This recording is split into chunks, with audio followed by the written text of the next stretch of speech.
আজকে 22শে জানুয়ারি রামচন্দ্র সম্পর্কে কিছু বলবেন, বলে যাই। আজকে প্রতিষ্ঠা হয়ে গেল দুপুর 12টায়। নিরামিষ খেয়েছিলেন তো সবাই? হাত তুলবেন, হাত তুলুন কারা কারা খান নাই। আচ্ছা, ও যারা হাত তুলেছেন তারা খান নাই? আচ্ছা আচ্ছা, বেশ। না না, অনেকে জানে না নাকি? বেশ, জানা দরকার আছে। স্বয়ং রাম আজ বাড়িতে এসছে, সবাইকে নিরামিষ খাওয়া দরকার। বাড়িতে একটা করে ঘিয়ের প্রদীপ প্রজ্বলন করা উচিত প্রত্যেকের বাড়িতে। কজন করেছিলেন কেনা জানি না। আগামী দিনে যারা আজকে না করতে পেরেছেন, ভগবানের নামে আগামীকাল করে দেবেন। যদি আজকে কেউ না করতে পেরেছেন না, আগামীকাল আপনি দুপুরবেলায় প্রজ্বলন করবেন, ঘিয়ের প্রদীপ প্রজ্বলন করবেন বাড়িতে, লাভ আছে আপনার। কালকে তো মঙ্গলবার দিন, শনি আর মঙ্গল দুদিন ঘিয়ের প্রদীপ প্রজ্বলন করলে গৃহস্থের মঙ্গল হয়, জ্যোতিষশাস্ত্র বলে। তাই যদি করতে পারেন কালকে আপনার লাভ আছে। তো যিনি রাম মন্দির মানে রামের মূর্তিটা তৈরি করেছেন, তার নাম হচ্ছে অরুণ যোগীরাজ। তার বাড়ি হচ্ছে কর্ণাটকের মহীশূর। ইন্ডিয়া গেটে যে সুভাষচন্দ্রের মূর্তিটা আছে, ওই মূর্তিটা কিন্তু তৈরি করেছেন উনি, মানে অরুণ যোগীরাজ। আপনারা অনেকেই শুনেছেন ওখানে একটা ধূপকাঠি জ্বালানো হয়েছে 108 ফুট লম্বাতে। 300 কেজি গোবর লেগেছে, বাকি উপকরণ তো লেগেছে। সেটা জ্বলবে কতদিন? 45 দিন, 45 ডেজ। কতদিন ধরে জ্বলবে? হ্যাঁ, যিনি তৈরি করেছেন তার বাড়ি হচ্ছে রাজস্থান। তার নাম হচ্ছে গোপাল বিহলক ভাই। তিনি এই ধূপকাঠিটা তৈরি করেছেন ভগবানের জন্য। মানুষ ভগবানের জন্য কি করছে আমরা শুধু শুনছি, একটা ঘিয়ের প্রদীপ প্রজ্বলন করতে পারছি না, আর ওনারা কি করছেন একটু ভাবতে হবে। হিন্দু সনাতন ধর্মকে রক্ষা করতে গেলে সবার দায়িত্ব আছে। আপনি কি ভাবছেন যে ইটের উপরে ইট সাজালে দেওয়াল তৈরি হয়? না, ইট আর ইটের ফাঁকে মশলা না দিলে দেওয়াল তৈরি হয় না। ইট আর ইটের পরে ইট সাজালে ওতে পাঁজা তৈরি হয়, যে কোনো সময় পড়ে যেতে পারে। কিন্তু পাকাপাকি দেওয়াল তৈরি করতে গেলে ইট আর ইটের ফাঁকে মশলা দিতে হবে। ঠিক সেরকম ভক্ত আর ভক্তের মধ্যে যদি প্রেমের মশলা না থাকে, তবে কিন্তু হরি নামের ভিতটাও শক্ত হবে না। প্রত্যেকটি ধর্মের মানুষকে, প্রত্যেকটি ধর্মীয় স্থানকে সম্মান দিয়ে আমি এই কথা বললাম। রাম মন্দিরে 46টি দরজা আছে, কোথাও কোথাও দেখতে পাচ্ছি 44টা লেখা রয়েছে। তো যাই হোক, তার মধ্যে মধ্যগর্ভের যে দরজা একবারে মানে মন্দিরের মাঝে, সেটা সোনা দিয়ে মোড়া। গোপালক বিহভাই যে ধূপকাঠিটা তৈরি করেছে, ওটা 1800 কিলোমিটার রাস্তা কেটে এসেছে প্রোটোকল মেনে, একটা রথের ওপরে সুসজ্জিত করে 1800 কিলোমিটার। 108টা ঘন্টা রাম মন্দিরে ঝুলছে, ওজন হচ্ছে 1200 কেজি। কর্ণাটকের কোন একজন ব্যক্তি ওটা তৈরি করেছেন। মানুষ কি করছে এগুলো অনুভব করতে, শুধু শুনে নেব বাড়ি চলে যাব তা বললে হবে না। খেলেন, ঘুমালেন, কর্ম করলেন, ও তো পশুরাও করে, তাহলে ওদের সঙ্গে আমাদের তফাৎটা কি রইল? এই জন্য ভগবান রামচন্দ্র এসেছেন, রামের সম্পর্কে একটু বলতে বলেছেন বলে আমি একটু বলে যাই। বলুন তো মায়েরা, রাজা দশরথের কতগুলো স্ত্রী ছিল? জোরে বলবেন আপনারা। 3টে। এই যে আপনারা 3টে জেনে আসছেন, শাস্ত্র বলছে 750 স্ত্রী ছিল, 3টে বাদ দিয়ে 750 রানী ছিল। 3 জন প্রধানা ছিল মহিষী, একজন কৌশল্যা, কৈকেয়ী আর সুমিত্রা। তাদের মধ্যে আপনারা সবচাইতে প্রিয় কাকে মনে করেন? কৌশল্যাকে মনে করেন রামচন্দ্র ভগবানের মা? না, সতীত্বের পরীক্ষা যদি হয়, পতি সেবার জন্য যদি হয়, তাহলে প্রথম জায়গায় কিন্তু কৈকেয়ী মাতা আছে। রাজা দশরথ যখন শম্বাসুরের সঙ্গে যুদ্ধ করেছিল, তখন দেখবেন তার আঙ্গুলের মধ্যে একটা পচন শুরু হয়েছিল। তো কবিরাজ বলল, জীব দিয়ে চেটে চেটে যে পরিষ্কার করতে পারবে লালা দিয়ে, তবে তার আঙ্গুলটা ভালো হয়ে যাবে। কৌশল্যার কাছে গিয়েছিল, সব কিছু করতে পারি, ওইটা বাদ দিয়ে। সুমিত্রার কাছে গিয়েছিল, একই উত্তর, সব কিছু করতে পারি, ওটা বাদ দিয়ে। কিন্তু যাকে একটু দূরে রেখেছিল কৈকেয়ী, সে কিন্তু এসে বলল, স্বামী তুমি যদি আমার পরম ধন হও, তবে আমি পারবো তোমার এই আঙুলটাকে পরিষ্কার করে জীব দিয়ে চেটে চেটে। কৈকেয়ী করেছিল। তা আপনারা তো সবাই জানেন, এ তো জানা ঘটনা, বলে যাই। কৈকেয়ীকে বলেছিল তুমি যখন আমার এত করলে তুমি দুটো বর চেয়ে নাও। কৈকেয়ী বলছে স্বামী তোমার জন্য করবো তো আবার চাওয়ার কি রয়েছে, তুমি তো আমার সব। না না তবু চেয়ে নাও। বলে সময় মতো চেয়ে নেবো যদি প্রয়োজন হয়। রাম কিছু মনে করবেন না, রাজা দশরথ একদিন দেখলেন সিংহাসনে বসে তার রাজমুকুটটা হেলে গেছে, এখানকার চুলগুলো পেকে গেছে। তারপর রাজমুকুট হেলছে মানে ও বুঝতে পারছে, উনি বুঝতে পারছেন যে এবার আমাকে রাজ সিংহাসন ত্যাগ করতে হবে। কিছু মনে করবেন না, সংসারের মালিক তো ভগবান, কি বলছেন? কিন্তু আধার কার্ডে একজন মালিক থাকে, কিন্তু যেটা বলুন সংসারে যে একটা পরিবারের যে একটা কার্ড থাকে তাতে একজন প্রধান থাকে, মালিক। সেখানে আপনি থাকতে পারেন, আমি থাকতে পারি। আচ্ছা, আপনি সংসারের মালিক সেজে বসে আছেন, ছেলে মেয়ে সংসার দেখছেন। আচ্ছা বলুন তো, রাজা দশরথ যখন দেখলো আমার মুকুটটা হেলে গেছে, আমার চুলটা পেকে গেছে, মানে আমার প্রয়োজন ফুরাচ্ছে আর কি, আপনি কখন বুঝবেন যে আপনার মুকুটটা হেলে যাচ্ছে সংসারে? এর তত্ত্ব কিন্তু আছে। একবার পরিষ্কার পরিচ্ছন্ন বুঝিয়ে দিই আপনাদের। আপনি কখন বুঝবেন যে আপনার রাজমুকুটটা হেলে গেল? কখন? যখন দেখবেন 3 ঘন্টা রৌদ্রে পরিশ্রম করে দুপুর 12টার সময় গ্রীষ্মকালে বাড়ি ঢুকলেন, বৌমাকে 1 গ্লাস জল চাইলেন, 1 ঘন্টা পর যখন জল এলো তখন বুঝবেন আপনারও রাজমুকুটটা কিন্তু হেলে গেছে। সংসার আপনাকে চাইছে না। এ সংসার শুধু নিতে চাই, দিতে চাই না। যতক্ষণ দেবেন সংসার আপনাকে ভালোবাসবে, দেওয়া বন্ধ করুন, ব্যাস। দেহের মধ্যে যতক্ষণ প্রাণ ততক্ষণ ভালোবাসাবাসি, প্রাণ চলে গেল ব্যাস। কুরুক্ষেত্রের যুদ্ধে কৃষ্ণ রথের ওপরে যতক্ষণ ছিলেন, রথ সুন্দর ছিল, রথ থেকে কৃষ্ণ নেমে গেল, রথ দাউ দাউ করে জ্বলে গেল।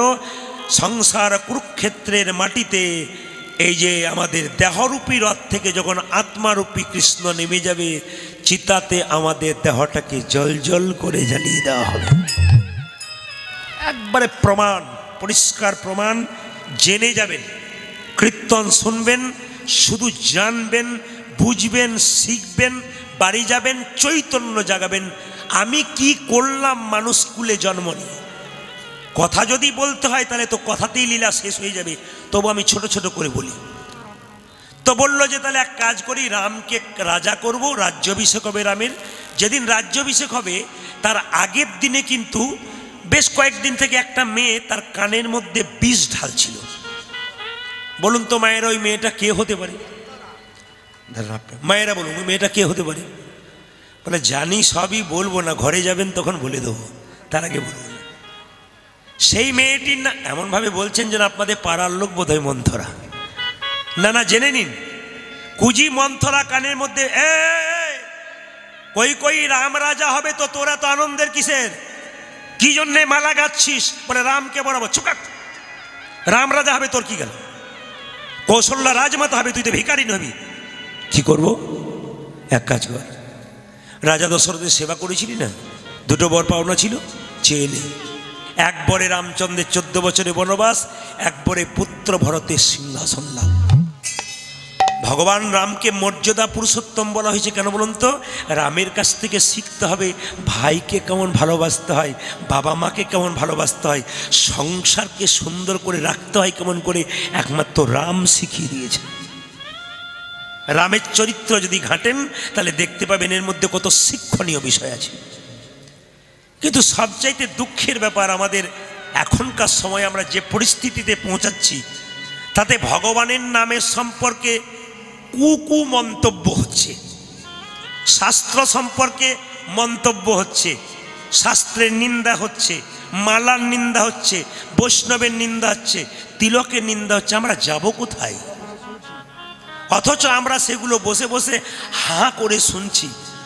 আমার বাবার নামে বদনাম করছে, অথচ আমরা হাঁ করে শুনছি। আমরা কেমন সন্তান? আমাদের লজ্জা লাগা দরকার নেই? আজকে মাথা নড়িয়ে এমনি এমনি করলে হবে না। নিন্দা হচ্ছে আসরের মধ্যে। আমি আমার বাবার গুণগান গাইতে ডেকে আনলাম, যে আমার বাবার বদনাম করছে, আর আমি হাততালি দিচ্ছি, ঠিক বলছে বলছি। আমরা কেমন সন্তান? লজ্জা লাগা উচিত আমাদের। আমরা কোন জায়গায় পৌঁছাচ্ছি? ধর্মটা ঠিক জায়গায় থাকবে তো? পরবর্তী ছেলেমেয়েরা আমাদের কাছে নানা রকম প্রশ্ন করবে না তো? আমরা ছেলে মেয়েগুলোকে কি সম্পদ দিয়ে যাব? কি ভাবছেন 10 লাখ টাকা ছেলের জন্য রেখে গেলাম, ছেলে মানুষ হবে না? কি শিখবে ছেলে? শুনে নিন, কুজি মন্থরা যেই না বলেছে, কই বললো ঠিক আছে কাল সকালে আমি চেয়ে নেব। মায়েরা, যদি কোনো কথা বলার পর, কাউকে খারাপ কথা বলার পর বা খারাপ চিন্তা হওয়ার পর যদি ভেতরে কারো বিবেক জন্মায়, তিনি মানুষ হয়ে যান।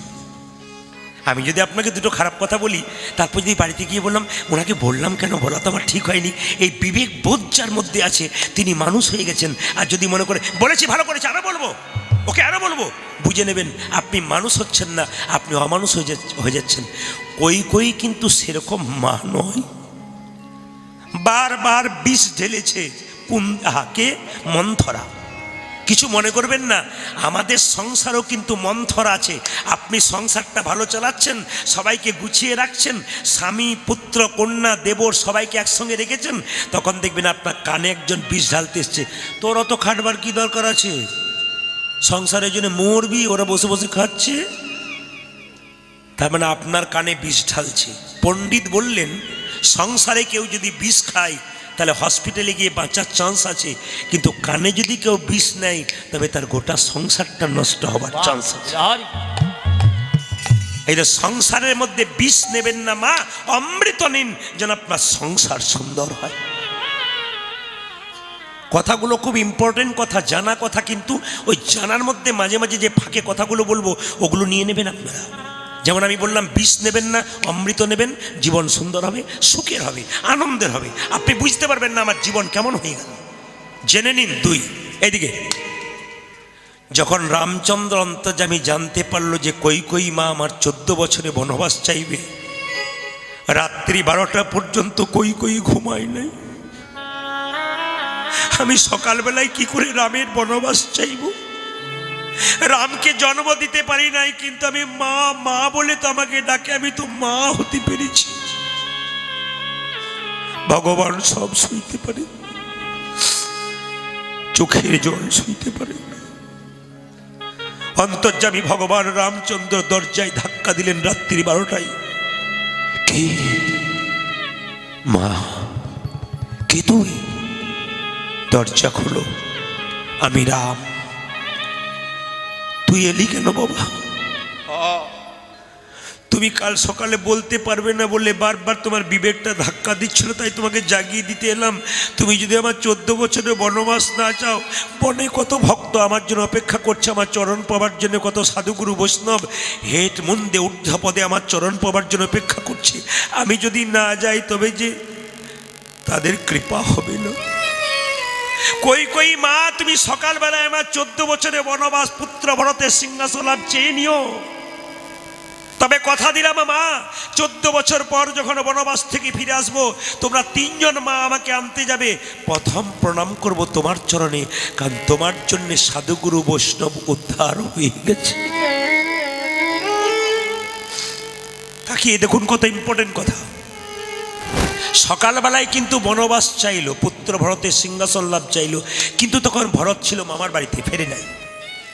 রামচন্দ্র 14 বছরে বনবাসে গেল, তাকাবেন আমার দিকে, বনবাসে গেল, সীতা গেল, লক্ষণ গেল। এখানে একটা শিক্ষণীয় বিষয় আছে। ভরত যখন এসে দেখলো রামচন্দ্র 14 বছরের জন্য বনবাস চেয়েছে আমার মা, সেই দিন থেকে তার মাকে বলল তোমাকে মা বলবো না, তোমাকে রাক্ষসী বলবো। শাস্ত্র বলল মা যদি মায়ের মতো না হয় সেই মাকে রাক্ষসী বলা হয়। ভরত রাম মাকে 14 বছর মা বলে নাই, রাক্ষসী বলেছে। বাবা যদি বাবার মতো না হয় সেই বাবাকে ত্যাগ করা যায়। ভক্ত প্রহ্লাদ হিরণ্যকশিপুকে ত্যাগ করেছিল। শিখে নিন। ভরত ছুটে গিয়েছিল বনবাসে, দাদা তুমি ফিরে চলো, আমি রাজা হব না, দাদা থাকতে আমি রাজা হব না। বলছে 14 বছরের জন্য আমি এসেছি, আমি আগে কি করব? আমি আগে পূর্ণ হবে তবে যাব, নইলে কিন্তু যাব না। দাদা তুমি এক কাজ করো, বলে কি, তুমি যখন যাবে না জিদ ধরেছ, তোমার খরম যুগল দাও, ওই খরম যুগল সিংহাসনে রাখবো, আর আমি নিচে বসে বসে রাজ্য পরিচালনা করব। কি সুন্দর শিক্ষা দেখুন। এখন তো ভাই ভাইকে কি করে ঠকাতে পারে এরই কথা আমরা ভাবি, নাকি বলছেন? কিন্তু ভাই কি সুন্দর দাদাকে ভালোবাসে, আর দাদা ভাইকে কত ভালোবাসে, সেটা কিন্তু মর্যাদা পুরুষোত্তম রামচন্দ্র শিখিয়ে দিয়েছেন। তাকিয়ে দেখুন মায়েরা, রামচন্দ্র 14 বছর পর বনবাস থেকে আসছে।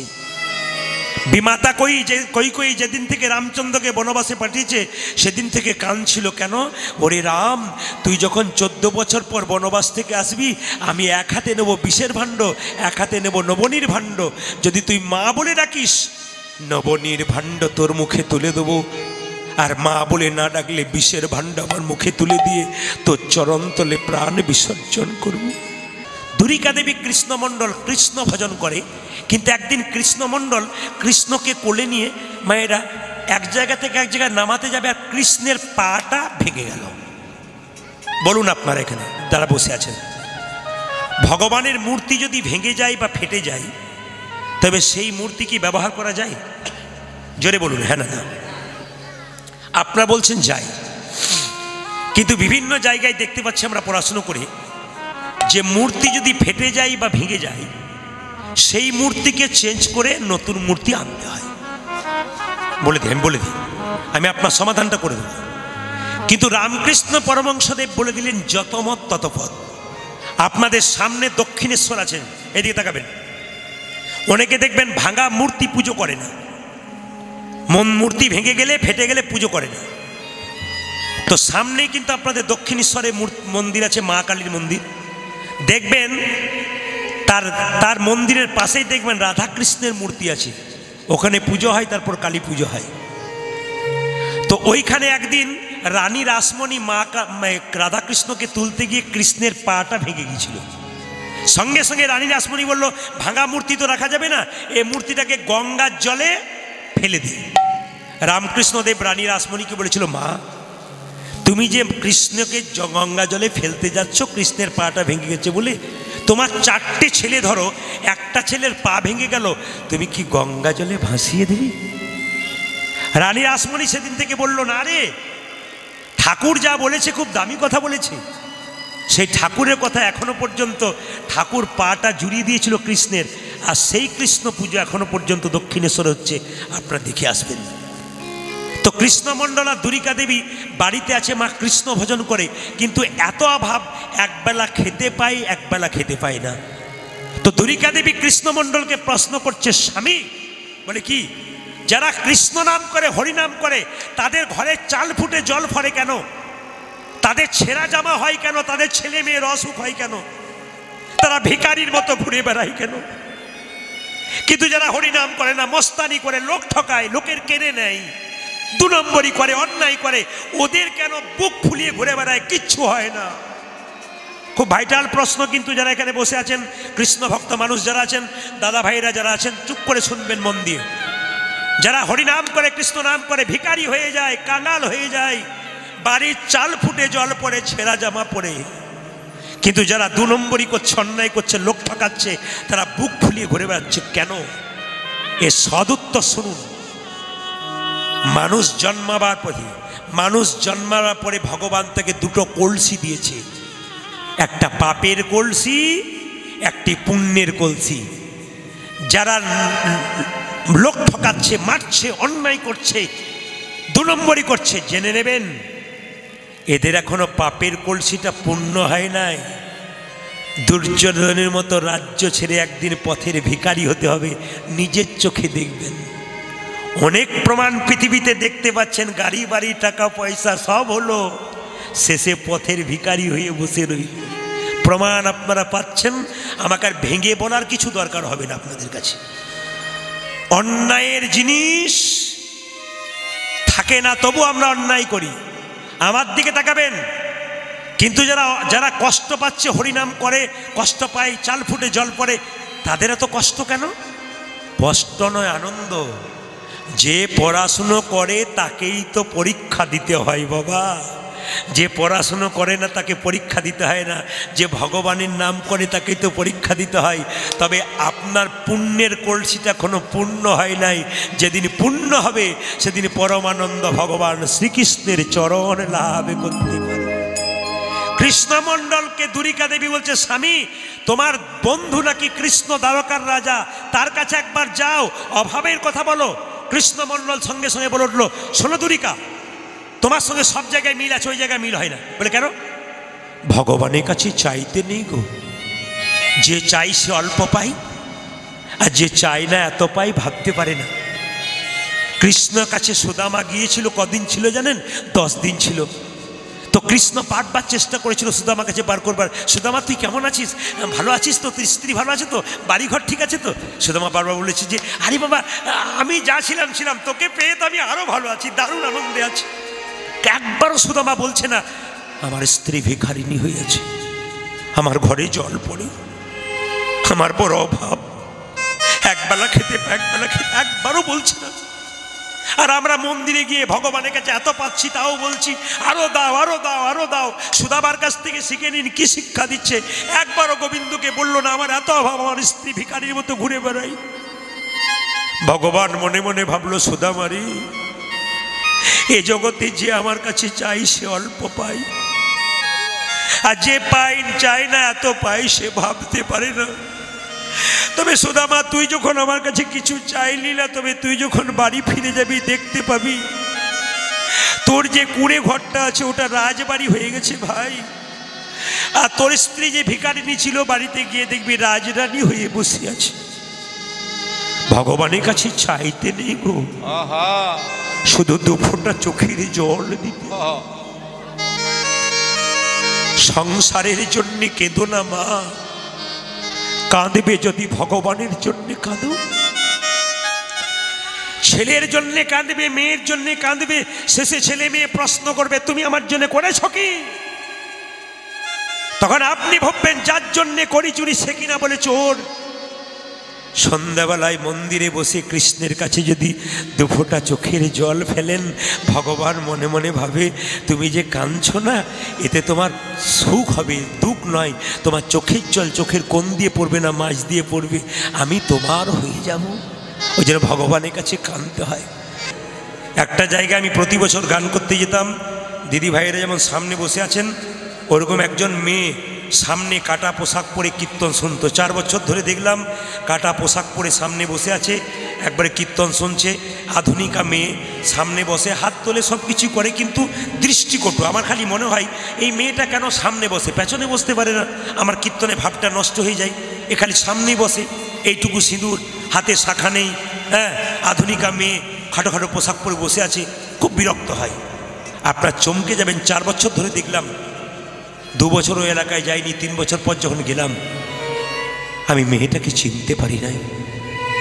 সামনে বসে আছে, লাল পেরে সাদা শাড়ি পরে, গায়ে একটা নামা বলিনি, টকবগে সিঁদুর। সামনে বাচ্চাটা বসে আছে, একটা ছোট ধুতি পরে, তিলক নিয়ে মালানো। কীর্তনের শেষে আমি প্রণাম করতে হলো, জিজ্ঞেস করলাম, হ্যাঁ গো বোন, তুমি কি ছিলে আর কি হলে? দাদা, আমার ছেলে আমাকে পরিবর্তন করে দিয়েছে। ছেলে মানে বুঝতে পারলাম না। এই যে আমার সঙ্গে ছেলেটা দেখতে পাচ্ছ না, ছেলেটা আস্তে আস্তে আস্তে বলছে, আমি যখন প্রথম তোমার কীর্তন শুনতাম তখন ওকে আনতাম না, আমার শাশুড়ি মায়ের কাছে নিয়ে আনতাম। কিন্তু কি জানি ভাগ্য বলে আমি একটা কৃষ্ণ ভক্ত সন্তান পেয়েছি। ছোট থেকে মাছ মাংস ডিম খায় না, থুতু করে ফেলে দেয়। কীর্তনে খোল করতালে শব্দ পেলে ছুটে ছুটে চলে যায়। আচ্ছা বলো তো দাদা, ছেলে যদি না খায় আমি কি করে খাবো? ছেলে নিজেই তিলক করছে, তুলসী গাছে জল দিচ্ছে, আমি হতভাগিনী মা দেখবো, আধুনিকা সেজে থাকবো? আমার ছেলে আমাকে পরিবর্তন করে দিয়েছে দাদা। এটাই তো হয়। মানুষের পরিবর্তন কখন হয়? মহাপ্রভু বলেছে, শুনিতে শুনিতে কেন? যত শুনবেন, যত জানবেন, তত এখানে ঢুকবেন, আপনার পরিবর্তন হবে। ওই জন্য হরিবাসরে ছেলেকে মেয়েকে সবাইকে নিয়ে আসতে হয়। কেন? যত শুনবেন তত ভেতর পরিবর্তন হবে, আপনার ভেতরে আলো আসবে, কুচিন্তা আসবে না, কুভাব আসবে না, ভগবানের প্রতি মন আসবে। এপিজে আব্দুল কালাম বলেছে, একজন মা 100টা স্কুলের সমান, একজন বাবা 100টা শিক্ষকের সমান। বাবার কাছ থেকে বাচ্চা শেখে বিচার, মায়ের কাছ থেকে বাচ্চা শেখে আচার। বাবা যদি হরিনাম না শোনে, মা যদি হরিনাম না শোনে, কি করে আশা করবে আমি একটা ভালো ছেলে বাবা মা হব?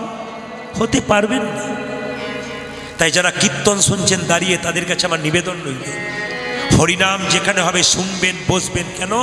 আপনার রক্ত কিন্তু আপনার ছেলের শরীরে বইছে।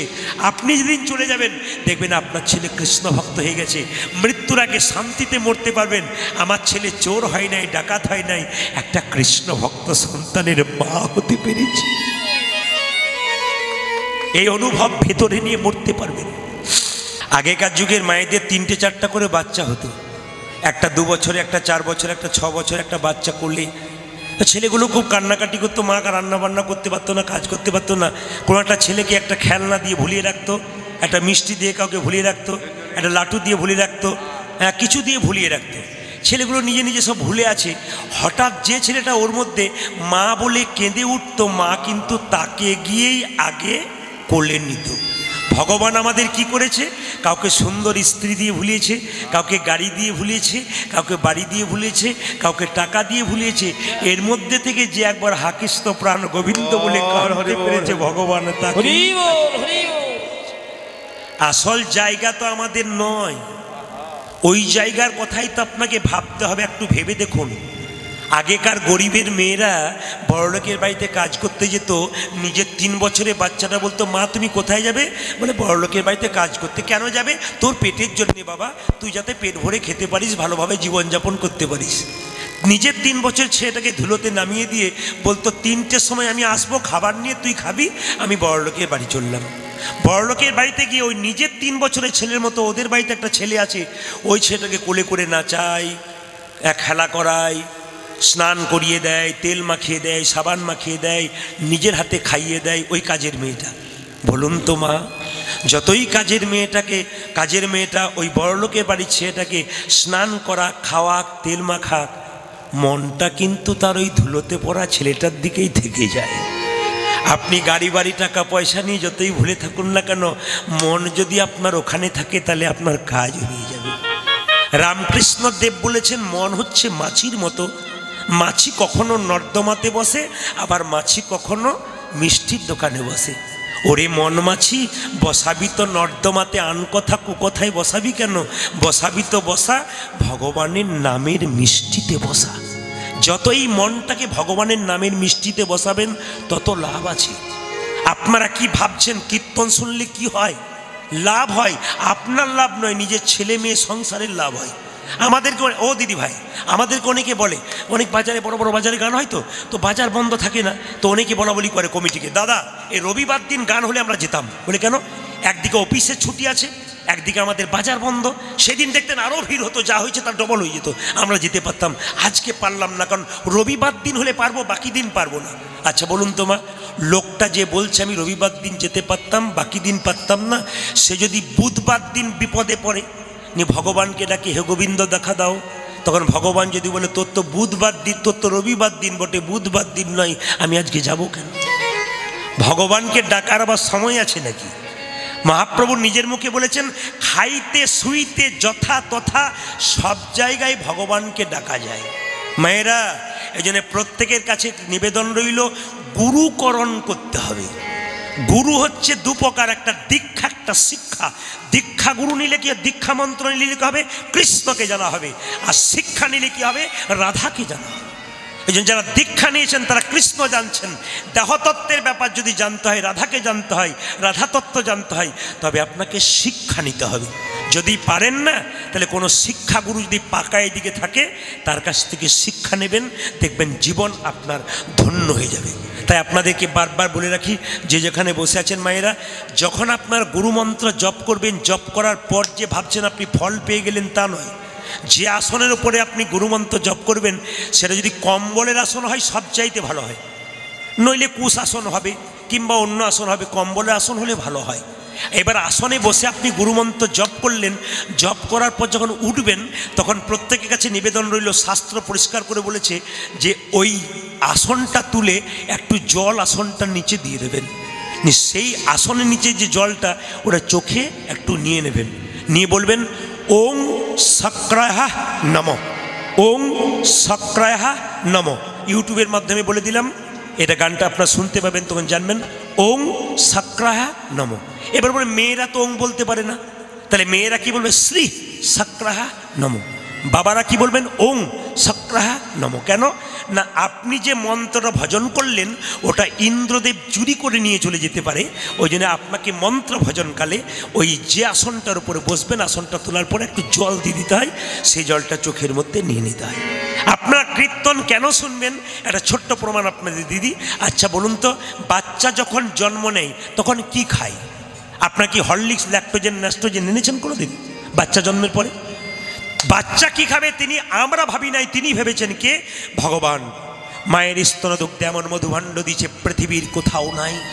মায়ের দুধটা খুব গরম নয় যাতে বাচ্চার জিভ পুড়ে যাবে, মায়ের দুধটা খুব ঠান্ডা নয় যাতে বাচ্চার সর্দি লেগে যাবে, মায়ের দুধটা খুব টক নয় যাতে বাচ্চার অম্ল হয়ে যাবে, মায়ের দুধটা খুব মিষ্টি নয় যাতে সুগার হয়ে যাবে। তিনি নদীতে জল দিলেন, গাছে ফল দিলেন, তিনি আমাদের জন্য এত কিছু দিলেন, আমরা তার জন্য কি দিলাম? বিচার থাকতে হবে আপনার, তবে আপনি ভক্ত হতে পারবেন। রবীন্দ্রনাথ ঠাকুর বলেছেন, মানুষ তো সবার ঘরে জন্ম নেয়, মনুষ্যত্ব কটা ঘরে জন্ম হয়। যার ঘরে মনুষ্যত্ব জন্ম হয়েছে তিনি গোবিন্দের প্রতি মন দিতে পেরেছেন। মানুষ হলে সবসময় ভগবানের প্রতি মন দেওয়া যায় না, মনুষ্যত্ব জাগাতে হবে।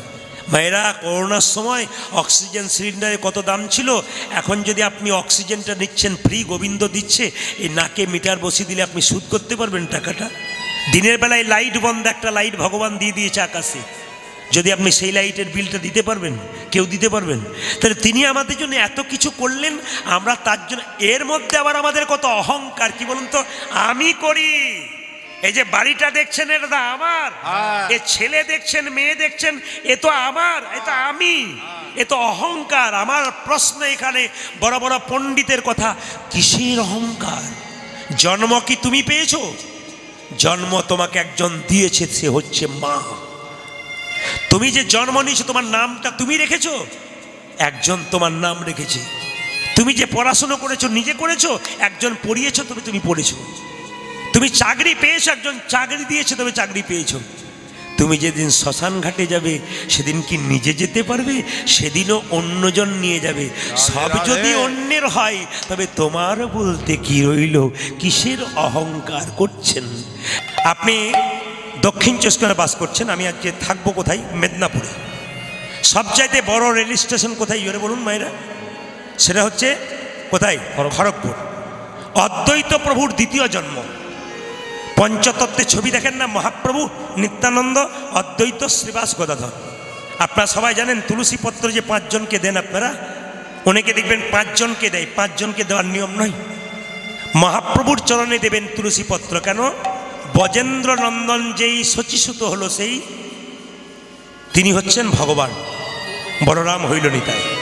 এই জন্য আপনাদের কাছে নিবেদন রইল, মহাপ্রভুর চরণে তুলসী পত্র দেবেন। নিত্যানন্দ বলরাম তার চরণে দেবেন। অদ্বৈত মহাবিষ্ণুর অবতার, তার চরণে দেবেন। শ্রীবাস আর গদাধর দুজনের চরণে দেবেন না তুলসীপত্র, হাতে দেবেন। রাধা এবং কৃষ্ণ যুগলে থাকলে তুলসীপত্র রাধার হাতে দিতে হয়, কৃষ্ণের পায়ে দিতে হয়। কোনো কোনো মতামত বলছে ভগবানের চরণে 3টি তুলসীপত্র দিতে হয়, একটি ডান পায়ে, একটা বাঁ পায়ে, একটা মাঝখানে। কেন না, ভগবান যখন বামন অবতার ধারণ করেছিল, মাঝখান থেকে একটা নাভিকুণ্ড থেকে পা বের করেছিল, ওই জন্য ওই চরণটাকে লক্ষ্য করে অনেকেই কিন্তু মাঝখানে একটা করে কি দেয়? তুলসীপত্র দেয়। আপনাদের কাছে নিবেদন রইল, আজকে কীর্তনের মাধ্যমে প্রশ্ন আর উত্তর দেবো, মানে লীলার মাধ্যমে প্রশ্ন উত্তর। দেখুন, খড়গপুরের পাশে একটা গ্রাম ছিল, সেই গ্রামটার নাম হচ্ছে ধারেন্দা গ্রাম। সেই ধারেন্দা গ্রামে দুজন স্বামী স্ত্রী বাস করত। স্বামীর নাম কৃষ্ণমণ্ডল, স্ত্রীর নাম দুরিকা দেবী। আমি কিছুক্ষণ পর জিজ্ঞেস করব, স্বামীর নাম কি মণ্ডল বললাম? জোরে বলুন। কৃষ্ণমণ্ডল। স্ত্রীর নাম কি বললাম মা? দুরিকা দেবী। স্বামী স্ত্রীর মধ্যে অভাব থাক, কিন্তু প্রেম যেন অটুট থাক। এই দিকে তাকাবেন। স্বামী স্ত্রীর সম্পর্কটা কেমন? আমার দিকে তাকাবেন। হাত এবং চোখের মতো। যারা জ্ঞানীজন আছেন, গুণীজন আছেন, কীর্তন যারা শোনেন, আমি আপনাদের কাছে বারবার নিবেদন রাখতে চাই, আমি শুধু দক্ষিণ চব্বিশ পরগনা নেই, আমি প্রত্যেকটি জেলায় জেলায় আছি, রাজ্যে আছি। আগামীতে আমি বিদেশে যাব, প্রচুর আমার অফার আছে। তা আপনাদের সামনে নিবেদন রইল। আমি এই কয়েকদিন আগে যিনি কেন্দ্রীয় প্রতিমন্ত্রী কেন্দ্র থেকে এসেছিলেন, তার নাম প্রতিমা পরমাণিক, তার ত্রিপুরাতে বাড়ি। তিনি ওখান থেকে ফোন করলেন, প্রদীপবাবু কীর্তন কিন্তু আমার বাড়িতে দুটি করতে হবে। উনি নিজে এসে কীর্তন আসরে শুনে গেলেন, তারপর আবার ফ্লাইটে আবার দিল্লি চলে গেলেন। যিনি আমাদের আরেকজন আছে কোচবিহারের, কী জন্য নাম, একজন আছে রেলমন্ত্রী ছিলেন উনি, তো উনি আমাকে ফোন করেছিলেন। তো উনি বললেন যে প্রদীপবাবু আমার গ্রামে আপনাকে গান করতে হবে। তো বিভিন্ন মন্ত্রী মহোদয় যারা আছেন, বিভিন্ন পদে আছেন, তারা ভগবানকে ভালোবাসেন, তার প্রমাণ কিন্তু প্রতি পদে পদে দেন। আমি প্রতিটি জায়গায় গান করে আসি। বোম্বে গিয়েছিলাম, আপনারা চমকে যাবেন। বোম্বের মাটিতে বেলা দুপুর 2টো থেকে গান হচ্ছিল। চৈত্র দিনে দুপুরে গরমে যে মেয়েরা এসি ছাড়া থাকতে পারে না, চমকে যাবেন। 10,000 লোক ভেতরে, 10,000 লোক বাইরে, এত গরম গরম হাওয়া, তবু চুপচাপ বসে বসে কীর্তন শুনছে। আমি হায়দ্রাবাদ গিয়েছিলাম, বিরাট একটা ফুটবল মাঠ, স্টেডিয়াম, সেখানে 35,000 মানুষ স্টপ, রাত্রিবেলায় গান হচ্ছিল। গতবার আমি গিয়েছিলাম। ব্যাঙ্গালোর গিয়েছিলাম 2 দিন, তার মধ্যে বৃষ্টি হয়ে গিয়েছিল একদিন, আবানাগায় ও অফার দিয়েছিল কিন্তু আমি যেতে পারিনি। ত্রিপুরা আমি 7-8 বার গেলাম এই নিয়ে।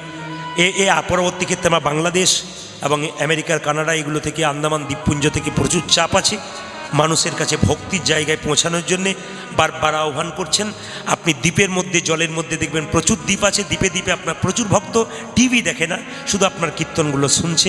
এদেরকে কিছু বলে যান যেন এরা কিছু করতে পারে। তা আপনাদের কাছে নিবেদন রইল, কীর্তনের মধ্যে একটা একটা করে শিক্ষা আছে। রামচন্দ্র 14 বছর পর বনবাস থেকে আসছে, আর কই কই কেঁদে কেঁদে গাইছে। সবাই ভক্তগণ গাইছে, রামচন্দ্র 14 বছর পর বনবাস থেকে আসছে। জয় জয় রঘুপতি রাঘব রাঘব রাজা রাম, পতিত পাবন সীতারাম। মূলধ্বনি জয় জয় রঘুপতি রাঘব রাজা রাম, পতিত পাবন সীতারাম। রঘুপতি রাঘব রাজা রাম, পতিত পাবন সীতারাম। জয় জয় রঘুপতি রাঘব রাজা রাম, পতিত পাবন সীতারাম। ঈশ্বরী আল্লাহ তেরো নাম, সবকো সম্মতি দে ভগবান। ঈশ্বরী আল্লাহ উলধ্বনি উলধ্বনি সবই কুসুমতি দে ভগবান। ঈশ্বরী আল্লাহ তেরো নাম, সবকো সম্মতি দে ভগবান। ঈশ্বরী আল্লাহ তেরো নাম, সবই কসুমতি দে ভগবান। রঘুপতি রাঘব রাজা রাম, পতিত পাবন সীতারাম। জয় জয় রঘুপতি রাঘব রাজা রাম, পতিত পাবন সীতারাম। ও জয় জয় রঘুপতি রাঘব রাজা রাম, পতিত পাবন সীতারাম।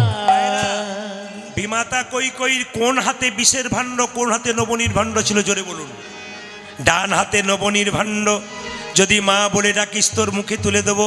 আর বাঁ হাতে বিষের ভাণ্ড, মা বলে না ডাকলে আমি আমার মুখে তুলে প্রাণ বিসর্জন দেবো। বিমাতা কই কই যে না রামচন্দ্রের কাছাকাছি হয়েছে, কেঁদে কেঁদে বলছে, একবার আমায় মা বলে ডাক, আমার নারী জনমে ধন্য হবে। ওরে রাম একবার আমায় মা বলে ডাক, নারী জন ধন্য হবে।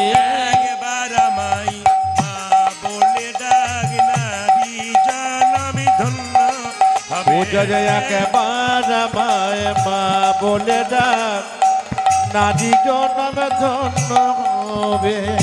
মামা বলে ডাক রে রাম। ওরে রাম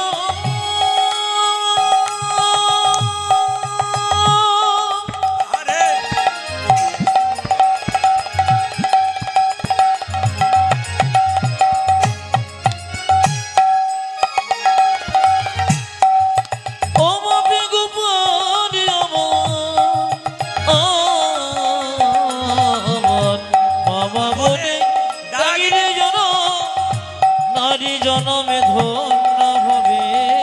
একবার আমায় মা বলে ডাক, নারী জনমে ধন্য হবে। ও জয় একবার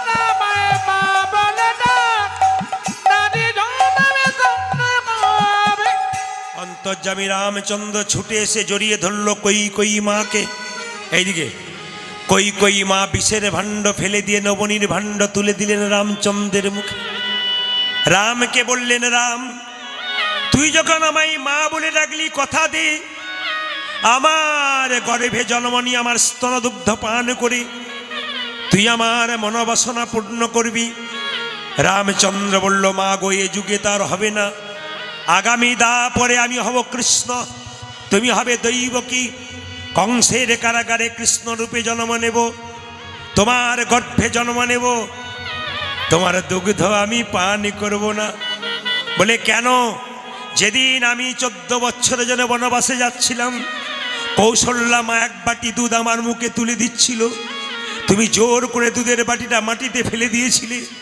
সেই দিন বুঝেছিলাম মা তুমি ভুল করলে, এখানে তুমি একটা ভুল করলে, অন্যায় করলে।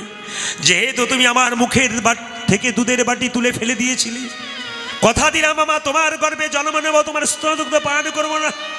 কই কেঁদে বলল, রাম রে। বলে কি? যদি কোনো মায়ের বাচ্চা হয়, সেই বাচ্চা যদি মারা যায়, তার স্তনদুগ্ধ আপনা আপনি ঝরে পড়ে, কিংবা ছেলেকে কেউ কেড়ে নিয়ে চলে গেলে আপনা আপনি ঝরে পড়ে। তুই যে বললি দুগ্ধ পান করব না, এই দুগ্ধ যখন ঝরে পড়বে মাটিতে, এর অবস্থা কি হবে? রামচন্দ্র বলল, মা গো যে মাটিতে দুগ্ধ পড়বে সেই মাটি থেকে কলিযুগে চিঁড়ের মালসা তৈরি হবে। চিড়ে মালসা তৈরি হবে। দেখুন চিঁড়ের মালসার জন্মর কথা থেকে এলো, চিঁড়ের মালসা তৈরি হবে ওই মাটি থেকে।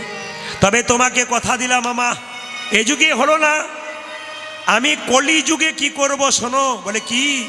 কলিযুগে তুমি হবে সচিমাতা, আমি হব নিমাই, তোমার গর্ভে জন্ম নেব, যেদিন নদিয়ায় গৌরাঙ্গ হব, যেদিন নদিয়ায় গৌরাঙ্গ হব, নদিয়ায় গৌরাঙ্গ হব, যেদিন নদী যায় গো রাঙ্গ হব, আচরি ধর্ম শিখাইব, নদিয়ায় গৌরাঙ্গ হব, আমি আচরি ধর্ম শিখাইব, নদিয়ায় গৌরাঙ্গ হব, আচরি ধর্ম শিখাইব, নদিয়ায় গৌরাঙ্গ হব, পূজা যে আচরি ধর্ম শিখাইব, নদিয়ায় গৌরাঙ্গ হব, পূজা যে আচরি ধর্ম শিখাইব, যদি নদিয়ায় গৌরাঙ্গ হব, আজ আচরি ধর্ম শিখাইব, নদিয়ায় গৌরাঙ্গ হব, আচরি ধর্ম শিখাইব, যেদিন নদিয়ায় গৌরাঙ্গ হব। মহাপ্রভু জন্ম নিলেন। জন্ম নেবার পর তিনি যখন আস্তে আস্তে বড় হলেন, তিনি কি করলেন? প্রত্যেকটা জীবের দ্বারে হরিনাম দিলেন। নিতাই চাঁদকে ডেকে বললেন, দাদা তুমি যাকে দেখবে তাকে হরিনাম দেবে। কিভাবে? নয়নে দেখিবে যারি কৃষ্ণ নামে দেবে, দাদা নয়নে দেখিবে জারি কৃষ্ণ নামে দেবে তারি, নয়নে দেখিবে যারি কৃষ্ণ নামে দেবে। পূজা যে নয়নে দেখিবে যারে কৃষ্ণ নামে দেবে তারে, সাবধান, যেন জাতির বিচার করো না দাদা, যেন জাতির বিচার করো না দাদা, জাতির বিচার করো না দাদা, যেন যাত্রী বিচার করো না দাদা, যারে দেখিবে নামে দেবে, জাতির বিচার করো না দাদা। দাদা জারি দেখিবে নামে দেবে, জাতির বিচার করো না তবে দাদা।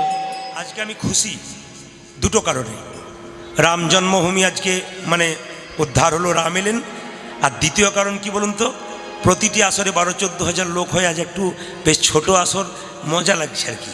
প্রচুর লোক হয় তো খুব চিৎকার করতে হয়, আর আজকে আপনারা বেশ সামান্যর মধ্যে আছেন, বেশ ভালো লাগছে আর কি। যত কম হবে তত ভালো, কম আমি পাই না, সবসময় বেশি পাই। ভগবান রাম কৃপা করে আজকে দিয়েছে, বেশ ভালো দিয়েছে, এবং যতগুলো দিয়েছে পাকা দিয়েছে। নয়নে দেখিবে জারি কৃষ্ণ নামে দেবে, দাদা নয়নে দেখিবে জারি কৃষ্ণ নামে দেবে তারি। ড্যান্স সাঙ্গামা হলে এখানে মাঝে বাঁশের বেড়া দিতে হবে, একদিকে নারী একদিকে পুরুষ। আর দেখবে এখানে কেউ যদি জায়গা না পায়, টেনে টেনে একজন জায়গা করে নেয়। কিন্তু ড্যান্স সাঙ্গামা হলে জায়গা না পেলে দেখবেন কি করে বলুন তো, আর একজনকে কিরকম ঠেলে সরানো যায় তার ব্যবস্থা করে। এটা হচ্ছে কেন? মহাপ্রভুর কৃপা। কেন? এখানে কামের ব্যাপার নাই, প্রেমের ব্যাপার আছে।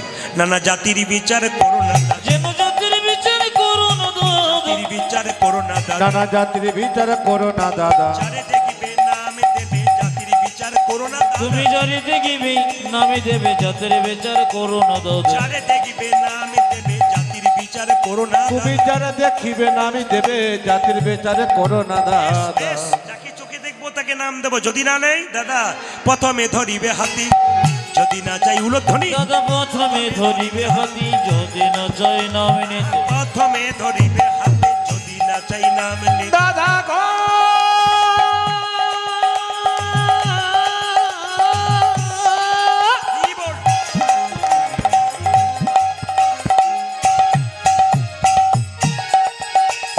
সারে দাদি ধাপা ধাপা বাবা মাগা মাগা রে গারে সাসা প্রথমে ধরিবে হাতি যদি না চাই নাম নিতে।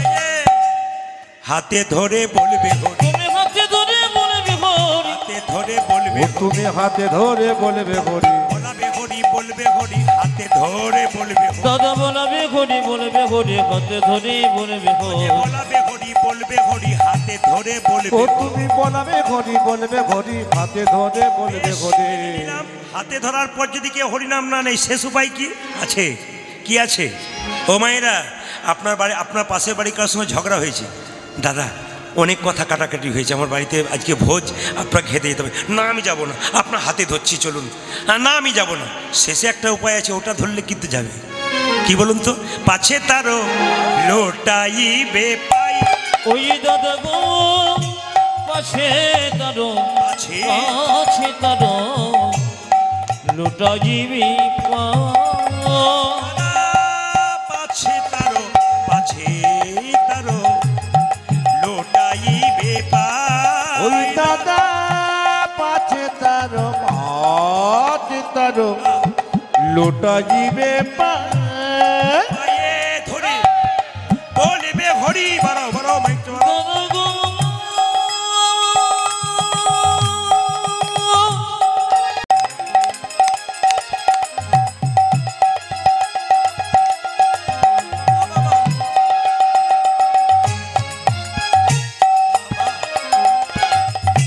ও গো দাদা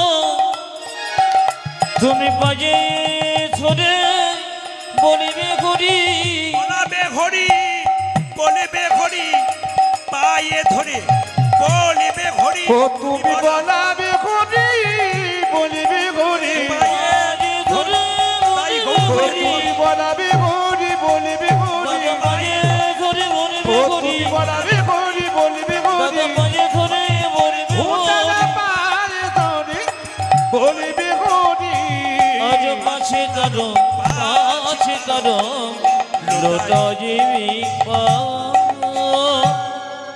ভগবান ডাকবেন আপনাকে, কে বলেছে ডাকার মতো ডাকবেন, দেখবেন ভগবান আপনাকে ডাকবে।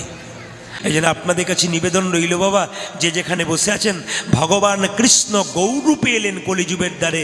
পদকর্তা বললেন দেখো, শ্রী গৌরাঙ্গ প্রেমের ঠাকুর, প্রেম বিলাতে খেলো নদী। আজি শিগো রঙ্গ প্রেমের ঠাকুর, প্রেম বিলাতে এলো নদী। শ্রী গৌরাঙ্গ প্রেমের ঠাকুর, প্রেম বিলাতে এলো নদী।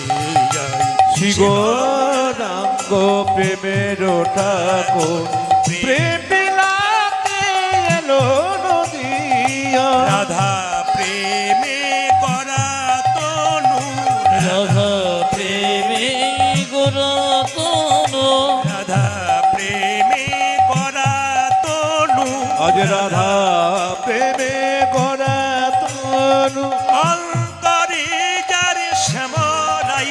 কেবল রাধা প্রেমে গোরতন, অন্তরে শ্যামল শ্রী গৌরাঙ্গ প্রেমের ঠাকুর, প্রেম বিলাতে এলো নদী। উলধ্বনি। শিগোরাঙ্গ প্রেমের ঠাকুর প্রেম বিলাতে এলো নদিয়া শ্রী গৌরাঙ্গ প্রেমের ঠাকুর, প্রেম বিলাতে এলো নদী। আজ সে গৌরাঙ্গ প্রেমের ঠাকুর, প্রেমে বিরতে এলো নদী। জোরে বলুন তো, রাধা রানী কি? যে পরিমাণ ভক্ত, যে জয়টা একটু জোরে চাইছিলাম, রাধা রানী কি? যা কারো বেড়েছে আরো বাড়বে। শ্যাম সুন্দর কি? পেছনে যারা আছেন তারা হায়ার এসছেন নাকি, হেরে গেলে তারপর দেবেন? সবাই জয় দিন, লাভ আছে। রাধা রানী কি, শ্যাম সুন্দর কি, মদন মোহন কি, ঠান্ডা লাগছে কি না? প্রমাণ হয়ে গেল যে কত ডুবে গেছে। সবাই জয় দিচ্ছে। বাহ। একবার বলুন, রাধা রানী কি, শ্যাম সুন্দর কি, মদন মোহন কি, হরিবাসর কি। তবে আপনারা এখানে সাধু সঙ্গ করতে এসছেন। প্রশ্ন করবেন, প্রদীপবাবু একটা ভুল কথা বলে দিলেন কেন? সাধু সঙ্গ, সাধু কই? সাধুই তো দেখতে পেলাম না, আপনি বলে সাধু সঙ্গ করতে এসছেন। আচ্ছা মায়েরা কিছু মনে করবেন না, তিলক বাজার থেকে কিনতে পাওয়া যায়, পড়লে সাধু হয়। মালা বাজার থেকে কিনতে পাওয়া যায়, মালা পড়লে সাধু হয়। গেরুয়া বস্ত্র কিনতে পাওয়া যায় বাজার থেকে, পড়লে সাধু হয়? হয় না। সাধন বলে ইন্দ্রিয়কে জয় করতে পারলে তিনি সাধু হন। তাহলে কি মালা তিলকের দরকার নেই? এইদিকে, তাহলে কি মালা তিলকের দরকার নেই? আপনি মালা তিলক নিয়ে রাস্তাতে যাচ্ছেন, কারো পেয়ারা গাছের ডাল থেকে দুটো পেয়ারা ঝুলছে, যখন তুলতে যাচ্ছেন তখন মনে মনে ভাববেন পাছে লোকে কিছু বলে। এই মালা নিয়েছো, তিলক নিয়েছো, আর তুমি মাস্টার মাস্টার, এরা বাধা দেয়। কিন্তু বলবো, সাজ যদি হয় প্রকৃত, এই যে সাজ যদি হয় প্রকৃত সাজো, সাধুসঙ্গ সাধুসঙ্গ সর্বশাস্ত্রে কয়, লবমাত্র সাধুসঙ্গ কি হয়? সর্বসিদ্ধি হয়। একটু জেনে নিন সাধুসঙ্গ করলে কি হয়। নারদ মুনি ভগবানকে প্রশ্ন করলো, প্রভু সাধুসঙ্গ করলে কি হয়? ভগবান বলছে, নারদ তুমি এক কাজ করো, এখান থেকে 2 কিলোমিটার যাও, তাকে দেখতে পাবে প্রথম, তাকে জিজ্ঞেস করবে সাধুসঙ্গ করলে কি হয়। 2 কিলোমিটার দূরে গেছে, কাউকে দেখতে পায় নাই, একটা গোবরে পোকা, জিজ্ঞেস, গোবর পোকা, এ সাধুসঙ্গ করলে কি হয়? পোকাটা মরে গেল। নারদ এসে ভগবানকে বলল, প্রভু এই তোমার সাধুসঙ্গ? বলে কেন? যাকে জিজ্ঞেস করলাম সে বেটা মরে গেল। বলছে বেশ ঠিক আছে, আরও 4 কিলোমিটার যাও, যাকে জিজ্ঞেস করবে দেখতে পাবে, তাকে জিজ্ঞেস করবে সাধুসঙ্গ করলে কি হয়। 4 কিলোমিটার গেছে, মা কেউ কোথাও নাই, অনেকক্ষণ ধরে তাকাচ্ছে, দেখতে পেল গাছের গর্তের মধ্যে একটা পাখির বাচ্চা মুখ বাড়াচ্ছে। তা কেউ যখন না, একে জিজ্ঞেস করি, পাখির বাচ্চা সাধুসঙ্গ করলে কি হয়? পাখির বাচ্চাটা মরে গেল। নারদ বললো, তো আমি পাপের ভাগী হচ্ছি, ভগবান তো আশ্চর্য করছে আমার সঙ্গে। হ্যাঁ ও প্রভু, বলে কি আমি আর যাবো না। বলে কেন? যাকে জিজ্ঞেস করছি সে বেটা মরে যাচ্ছে। ভগবান বলছে আরেকবার যাও। বলে কোথায়? এখান থেকে 6 কিলোমিটার দূর, যাকে প্রথম দেখবে তাকে জিজ্ঞেস করবে সাধুসঙ্গ করলে কি হয়। 6 কিলোমিটার দূরে গেছে, কাউকে দেখতে পায় না, দেখতে পেল কি জানেন? একটা বাছুর ঘাস খাচ্ছিল, ওকে জিজ্ঞেস করলো, বাছুর সাধুসঙ্গ করলে কি হয়? বাছুর মরে গেল। নারদ এসে বলছে, প্রভু আমি আর যাব না। বলে কেন? আমি কান মুড়লাম, নাক মুড়লাম, আমি আর যাব না। বলে কেন? যাচ্ছি আর সব মরে যাচ্ছে, আমি পাপের ভাগী হচ্ছি। ভগবান বলছে, নারদ তুমি আরেকবার যাও, তোমাকে যেতে বলবো না, শেষবার। বলে কোথায়? এখান থেকে 15 কিলোমিটার দূরে একটা জঙ্গল আছে, একটা রাজার বাড়ি, রাজার 15 বছর পর একটা ছেলে হয়েছে, তাকে জিজ্ঞেস করো সাধুসঙ্গ করলে কি হয়। নারদ বলছে, তুমি আমাকে বোকা পেয়ে গেছো। বলে কেন? পাখির বাচ্চাটার মা ছিল না, বাচ্চা মরে গেলে মা ছেড়ে দেবে, মা মাথা ঠুকরে দেবে। বাচ্চাটা, গাভীটার বাচ্চাটার মা ছিল না, সিংটা ঢুকিয়ে দিত পেটে। এখন যদি রাজার 15 বছরের ছেলে হয়েছে, তাকে জিজ্ঞেস করি সাধুসঙ্গ করলে কি হয়, রাজা ছেড়ে দেবে যদি মরে যাই। নারদ বলছে, রাখে হরি তো, জোরে বলুন, রাখে হরি তো। অনেকে ভয়ে বলছে না, বলছে চুপ থাকাটাই বুদ্ধিমানের কাজ, যদি উল্টো পাল্টা কিছু বলে। রাখে হরি তো আর মারে হরি তো। এলআইসি রাখে না, জীবন কা সাথ ভি জীবন কা বাদ ভি, এলআইসি লেখা থাকে। রাখে হরি তো, মারে কে? মারে হরি তো, রাখে কে? নারদ তুমি যাও, আমি তোমাকে কথা দিলাম তোমার কোনো কিছু হবে না। মায়েরা নারদকে চেনেন? জোরে বলুন। বাবারে এমনভাবে বলছেন, আমি ওই নারদের কথা বলি নাই যে সংসারে ঝগড়া লাগায়, আমি সেই নারদে বলি যে ভগবান আর ভক্তের মধ্যে মিলন ঘটায়। নারদের হাতে কি আছে? বীণা। বীণাটি বাজিয়ে বাজিয়ে চললো কোথায় নারদ? রাজার বাড়ি। ছেলেকে জিজ্ঞেস করতে সাধুসঙ্গ করলে কি হয়। তিমির বিদারি অলক বিহারী নামের বর্ণে বর্ণে শোধা ঝরে। উলধ্বনি, সবাই তিমির বিদারি অলক বিহারী নামের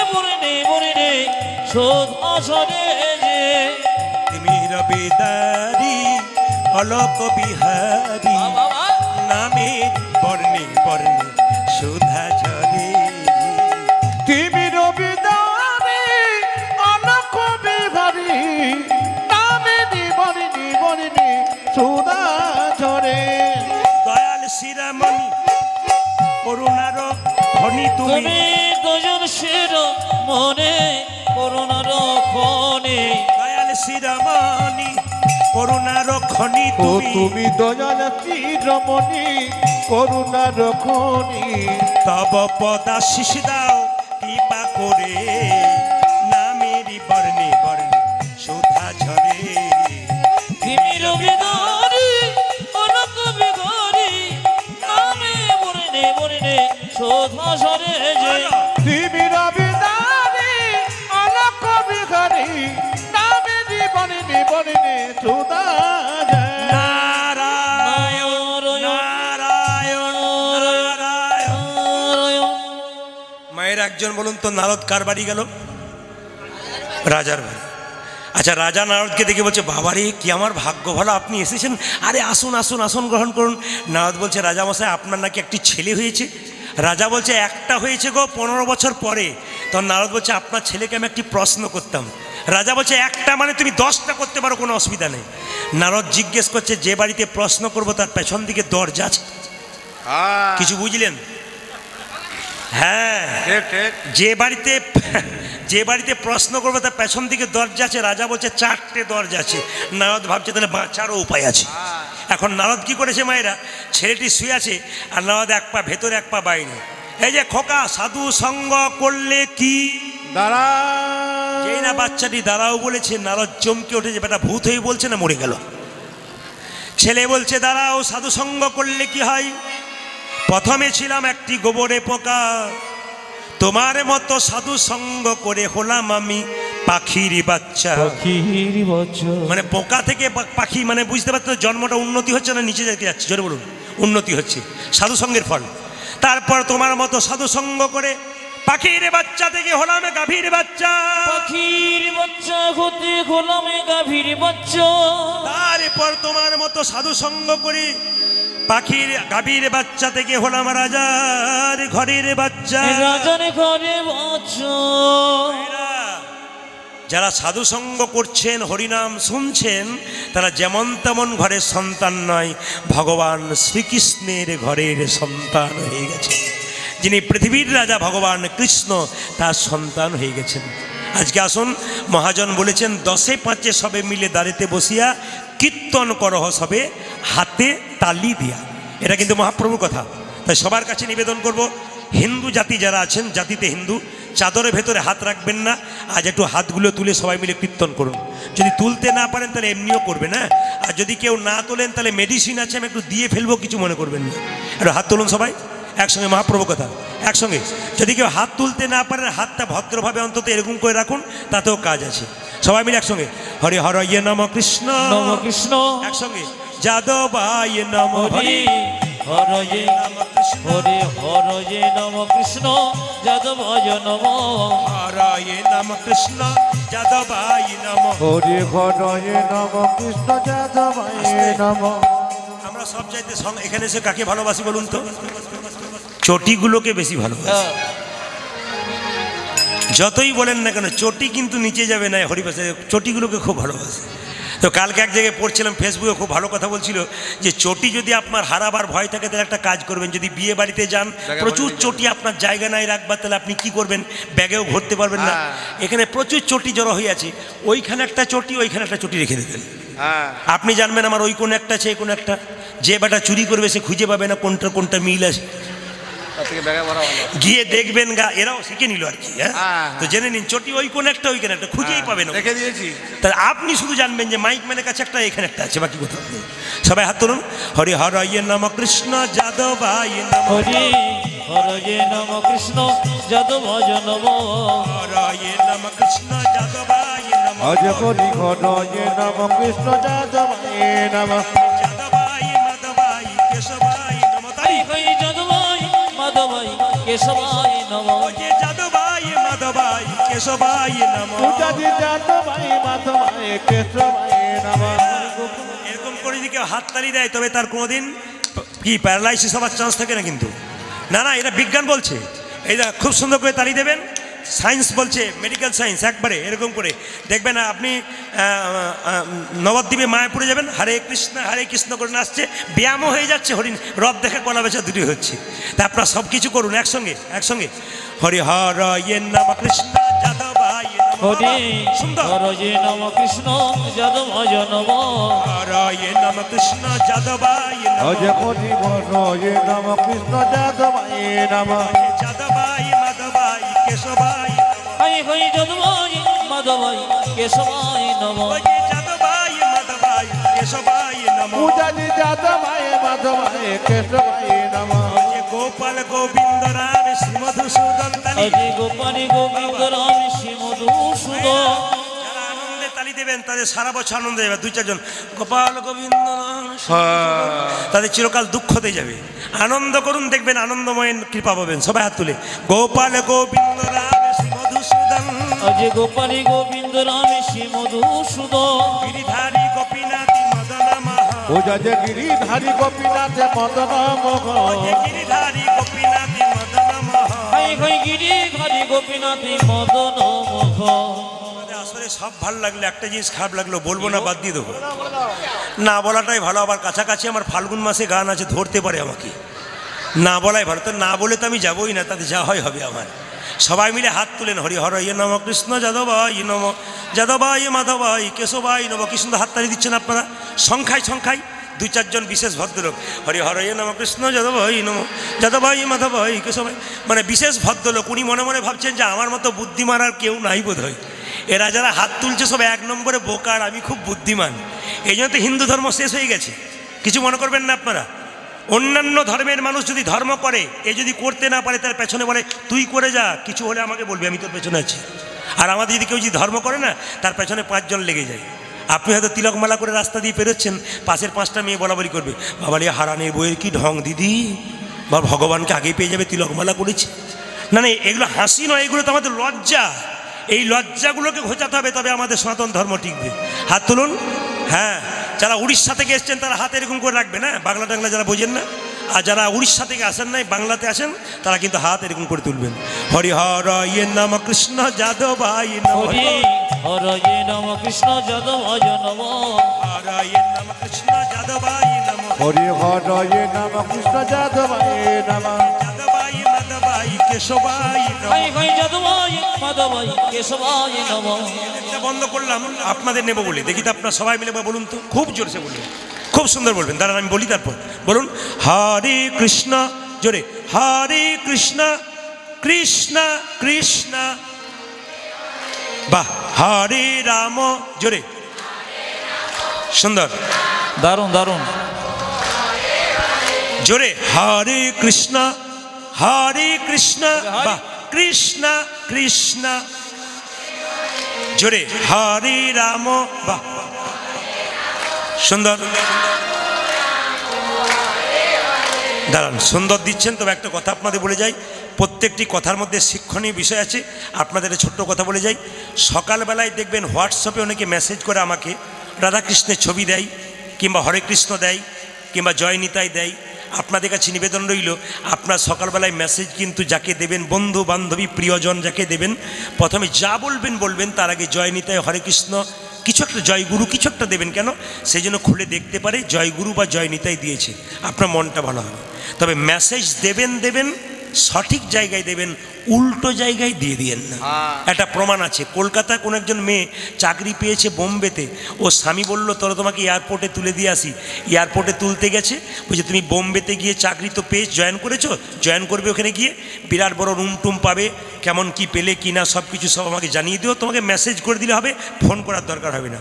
মেয়েটি কী করেছে মা, ওখানে পৌঁছেছে সন্ধ্যাবেলায়, এখন রুম পেয়েছে, গোছাতে রাত্রি 12টা বেজে গেছে, মেসেজ করার সময় হয় না। ওর মনে পড়ে গেছে এইবার মেসেজটা করে দিই, তাহলে আমার স্বামী দেখতে পাবে। মেসেজটি স্বামীর কাছে না গিয়ে অন্য লোকের কাছে চলে গেছে। আর যে লোকের কাছে গেছে ও পকেট থেকে মোবাইলটা বের করে বলছে জল আন মাথায় দে, তোর বৌদি ডাকছে, জল আন মাথায় দে।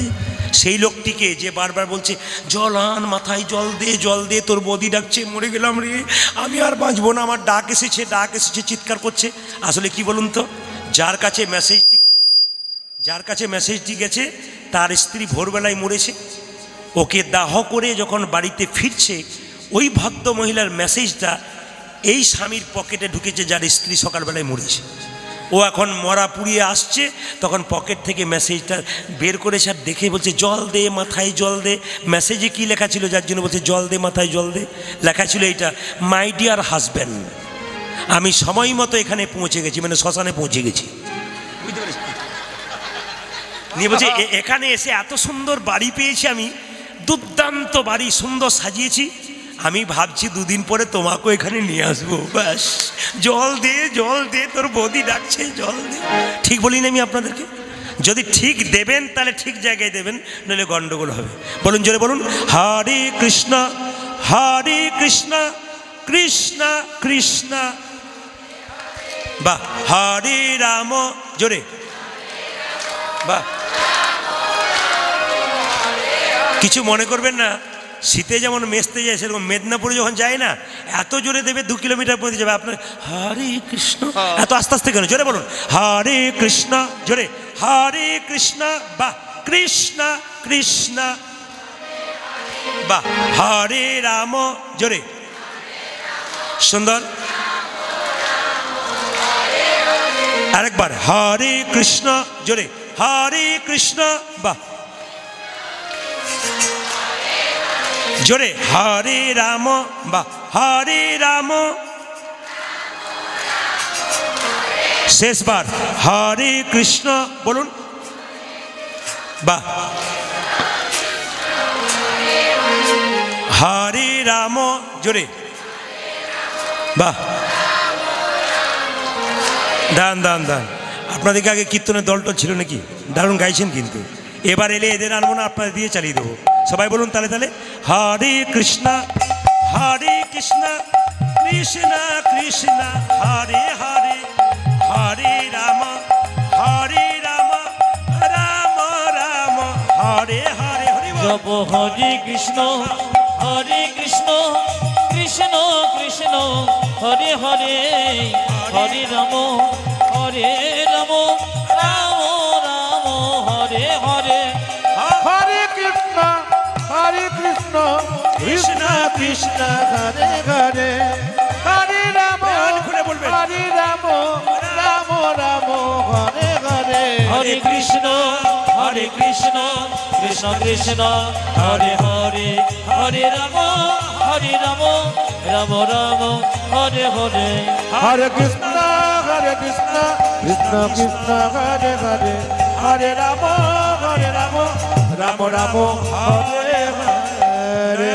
আনন্দেতে ভনে সেই তো সকলই জানে, সর্বসিদ্ধি করতলে তব। হে রাধে। বাহ, আপনাদের পরিবেশটি সুন্দর। নেপালগঞ্জের পাশে এই পরিবেশ, এত সুন্দর পরিবেশ, খুব সুন্দর পরিবেশ। একটু জোরে বলবেন, রাধে রাধে। বাহ, সবাই বলবেন একসঙ্গে, বলো বলো, শ্রী রামচন্দ্র ভগবান কি, পবন পুত্র হনুমান কি, বলিয়ে শ্রী রামচন্দ্র ভগবান কি। জোরে বল, রাধে রাধে। চলো রে চলো মন, চলো হরি দর্শন জয় রাধি। আপনারা বড় ভাগ্যবান ভাগ্যবতী। পেছন দিকে তাকিয়ে দেখুন, কতজন জায়গা পায়নি, আপনারা পেয়েছেন। না না, ভোজবাড়িতে যে আগে বসবে সে তো সিট আগে পাবেই, না কি বলছেন? আমি ওই জন্য একটু আগে তো বলছি, কারণ অনেক মায়েরা দাঁড়িয়ে আছে তো কষ্ট করে, একটু আগে এলে না ওরা বসতে পায়। আর কমিটি যারা আছেন, কীর্তন করাচ্ছেন, যারা বাড়ির কীর্তন করাচ্ছেন, তাদেরকে বলবো এই রাস্তাটা একটু ফাঁকা করে দিয়ে মায়েদেরকে একটু বসানোর ব্যবস্থা করুন না। দাদা ভাইরা দাঁড়াতে পারে, আপনারা তো সবাই দাঁড়াতে পারবেন না। চলুন বৃন্দাবনে, চলো রে চলো মন, হরি দর্শন জয় রাধি, জয় কৃষ্ণ জয় বৃন্দাবন। একবারে চলো রে হরি দর্শন জয় রাধে, জয় কৃষ্ণ জয় বৃন্দাবন। চলো রে চলো মন, হরি দর্শন জয় রাধি, জয় কৃষ্ণ জয় বৃন্দাবন। ওই একবার চলো রে আমার মন, হরি দর্শন জয় রাধে, জয় কৃষ্ণ জয় বৃন্দাবন। কেশি ঘাট বংশী বট নিকুঞ্জ কানন কানন কেশি কেশি ঘটে শিব নিকুঞ্জ কেশি ঘাট বংশী বট নিকুঞ্জ কানন কীর্তি ঘাটি বংশীবাদ নিকুঞ্জ কানন যেথায় হোলি খেলে আমার শ্রীনন্দে নন্দন যেথায় হলে খেলে আমার সে নদে নন্দ যেথায় হোলি খেলে আমার শ্রীনন্দে নন্দন উজাজি যেথায় হলি খেলে আমার শ্রীনন্দে নন্দন চল রে চল রে চল হরি দর্শন জয় রাধে জয় কৃষ্ণ জয় বৃন্দাবন একবারে চলো রে চলো হরে দর্শন জয় রাধে জয় কৃষ্ণ জয় বৃন্দাবন যেথায় আছে মা যশোদা স্নেহের শিরমণি মণি যেথায় আছে মা যশোদা স্নেহে শিরোমণি যেথায় আছে মা যশোদা স্নেহের শিরমণি আজ যেথায় আছে মা যশোদা শ্রীরমণি নিজের গোপালকে কোলে লয়ে খাওয়া তনবনি আর নিজের গোপালী কোলে লয়ে খাওয়াত নবনে নিজের গোপালকে কোলে লয়ে খাওয়া তনবনি উজাজি নিজ গোপালকে কোলে লয়ে খাওয়া তো নবনি মধুমাখা মাখি সেজে স্নেহেরি বন্দন জয় রাধি জয় কৃষ্ণ জয় বৃন্দাবন একবার চলো রে চলো হরে দর্শন জয় রাধে জয় কৃষ্ণ জয় বৃন্দাবন একবার চলো রে জানে হরি দর্শন জয় রাধে জয় কৃষ্ণ জয় গোবিন্দাবন আজ জয় রাধে জয় কৃষ্ণ জয় বৃন্দাবন আজ জয় রাধে জয় কৃষ্ণ জয় গোবিন্দাবন রাধা রানী কি জয় শ্যাম সুন্দর কি জয় মদন মোহন কি জয় বেশ লীলাটি আজকে গাইব তত্ত্বের মাধ্যমে লীলা শেষ হবে না সময় সংক্ষেপ আপনাদের সামনে বলে যাই শুধু সংক্ষেপে বলে দেবো কৃষ্ণমণ্ডল বলছে কিচ্ছু চাইবো না তবে তুমি যখন বলছো যেতে আমি একবার জগন্নাথ দর্শন করে আসি স্ত্রী মনে মনে ভাবলো তাহলে সুবিধা হয়েছে একবার যাক না তীর্থধাম তো দর্শন হবে মায়েরা সবাই লক্ষ্য করুন কৃষ্ণমণ্ডল তার বন্ধু বান্ধবদের সঙ্গে চললো জগন্নাথ মন্দিরে সবাই মিলে চলুন জয় জগন্নাথ বলে যাচ্ছে একসঙ্গে সবাই মিলে মায়েরা জয় জগন্নাথ জয় জগন্নাথ আজ জয় জগন্নাথ জয় জগন্নাথ জয় জগন্নাথ জয় জগন্নাথ জয় জগন্নাথ জয় জগন্নাথ জয় জগন্নাথ জয় জগন্নাথ জয় জয় জগন্নাথ জয় জগন্নাথ জয় জগন্নাথ জয় জগন্নাথ জয় জগন্নাথ জয় জগন্নাথ জয় জগন্নাথ জয় জগন্নাথ আজ জয় জগন্নাথ জয় জগন্নাথ জয় জগন্নাথ জয় জগন্নাথ জয় জগন্নাথ জয় জগন্নাথ জয় জগন্নাথ জয় জগন্নাথ জয় জগন্নাথ জয় জগন্নাথ জগন্নাথ স্বামী জগন্নাথ সবমে ধ্বনি নয়ন পাতাগামী জগন্নাথ সমে স্বামী ভব তুমি আজি জয় জগন্নাথ জয় জগন্নাথ জয় জগন্নাথ জয় জগন্নাথ জয় জগন্নাথ জয় জগন্নাথ জয় জগন্নাথ জয় জগন্নাথ আজি জয় জগন্নাথ জয় জগন্নাথ জগন্নাথ দেব কি জয়। জোরে হাত তুলবেন আপনারা। জগন্নাথ দেব কি, জগন্নাথ দেব কি। আচ্ছা বাবা কিছু মনে করবেন না, জগন্নাথের চোখ গোল না পটল চেরা, জোরে বলুন। গোল। আচ্ছা এখানে অনেকে মানে প্রশ্ন জাগতে পারে না যে কৃষ্ণের চোখ পটল চেরা কিন্তু জগন্নাথের চোখ গোল কেন? এতজন কীর্তন শুনতে এসছেন, আপনার কাছে আমার প্রশ্ন, কীর্তন বাবা মা শুনবে, বাচ্চাকে নিয়ে আসবে, কেন নিয়ে আসবে জেনে নিন। আপনি দুর্গা মন্দিরে ঠাকুর দেখাতে নিয়ে গেছেন বাচ্চাকে, আপনার বাচ্চা যদি প্রশ্ন করে বাবা দুর্গার 10টা হাত হলো কিন্তু সরস্বতীর 2টো হলো কেন, কি উত্তর দেবেন? বাড়ি চল তো, ওসব জেনে লাভ নেই, দেখলি দেখলি চল না, কি বলবেন? তার সাথে কোনো পথ নেই। তাহলে বাবা হয়ে কীর্তন না শুনলে, আপনি ধর্মতত্ত্ব জানতে না পারলে আপনি শিখবেন কি করে, বাচ্চাকে শেখাবেন কি করে? কার্তিকের বাহন ময়ূর আর গণেশের বাহন ইঁদুর, তাহলে ও যদি বাচ্চা প্রশ্ন করে গণেশের পেটটা মোটা এত ভারী, তার কেন এইটুকু ইঁদুর বাহন? বাবা চুপ কর, ওসব জেনে লাভ নেই, চল বাড়ি চল। কীর্তন শুনতে হয় শেখার জন্য। আপনি কিছু শিখবেন, বাড়িতে গিয়ে বাচ্চাকে শেখাবেন, এইভাবে কাজ করতে হয়, এইভাবে চলতে হয়, জীবন সুন্দর হয়। কৃষ্ণমণ্ডল যেই না জগন্নাথ মন্দিরে গেছে, জগন্নাথের চোখটা গোল আর কৃষ্ণের চোখটা পটল চেরা কেন? কৃষ্ণ দ্বারকার রাজা, তার বিচার মাঝে মাঝে এদিক ওদিক হতে পারে, কিন্তু জগন্নাথের চোখ গোল কেন? জগন্নাথের বিচার হলো সমান, হলো সমান।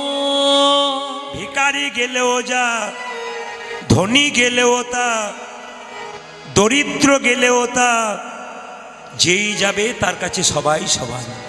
ব্রাহ্মণ গেলেও যা, শূদ্র গেলেও যা, ভিখারি গেলেও যা, জমিদার গেলেও যা, সমান, ওই জন্য গোল চোখ। এবার দেখুন মায়েরা, আপনার সবাই জগন্নাথ মন্দিরে গেলেন, কৃষ্ণমণ্ডল গেল, কিন্তু কৃষ্ণমণ্ডল এমন কথা বললো যেটা আপনারা কেউ বলতে পারবেন না, আমরা বলতে পারবি না। কৃষ্ণমণ্ডল জগন্নাথ মন্দিরে গিয়ে বলছে, হে জগন্নাথ, তোমার হাত নাই, তোমার পা নাই, তোমার কাছে চাইব কি? চাইব কি? মায়েরা, এতদিন জগন্নাথ মন্দিরে গেছে, কেউ বলতে পেরেছেন যে তোমার হাত নাই, তোমার পা নাই, তুমি চাইবো কি? সব তো চেয়ে বসে আছেন। কিন্তু কৃষ্ণমণ্ডল বলছে, হে জগন্নাথ, আমার স্ত্রী বলেছিল কিছু চাইতে, কিন্তু ওগো জগন্নাথ, তোমার কাছে কি চাইবো বলো? তোমার হাত নাই, তুমি দেবে কি? তোমার হাত নাই, তুমি দেবে কি? তোমার পা নাই, তুমি দেবে দেবে কি? খুব সুন্দর সুন্দর যুক্তির কথাগুলো লক্ষ্য করবেন। কৃষ্ণ ভগবান জগন্নাথ উত্তর দিচ্ছে কি দেখুন, ওরে কৃষ্ণমণ্ডল, আমার হাত নাই, এই হাতে তোদেরকে দিলাম কর্ম করার জন্য, এই হাতে তোদেরকে দিলাম কর্ম করাবার জন্য। আমার পা নাই, এই পা তোদেরকে দিলাম কর্ম করতে গেলে এক জায়গা থেকে অন্য জায়গা যাবার জন্য, অন্য জায়গায় যাবার জন্য। আমার যা নাই আমি তোদেরকে তাই দিয়ে দিলাম, তোদেরকে দিল। ওরে কৃষ্ণমণ্ডল বল তুই কি চাইবি? কৃষ্ণমণ্ডল কেঁদে কেঁদে বলে, হে জগন্নাথ, লোকে তোমার কাছে এলে গাড়ি বাড়ি টাকা পয়সা ধন দৌলত চাই, কিন্তু আমি এমন জিনিস চাইব জগতের কেউ চাই না। আমি কি চাইব জানো জগন্নাথ? তোমার কাছে আমি গাড়ি চাইব না, বাড়ি চাইব না, টাকা চাইব না, পয়সা চাইব না, কি চাইব জানো? একটি কৃষ্ণ ভক্ত সন্তান দাও। হরি হরি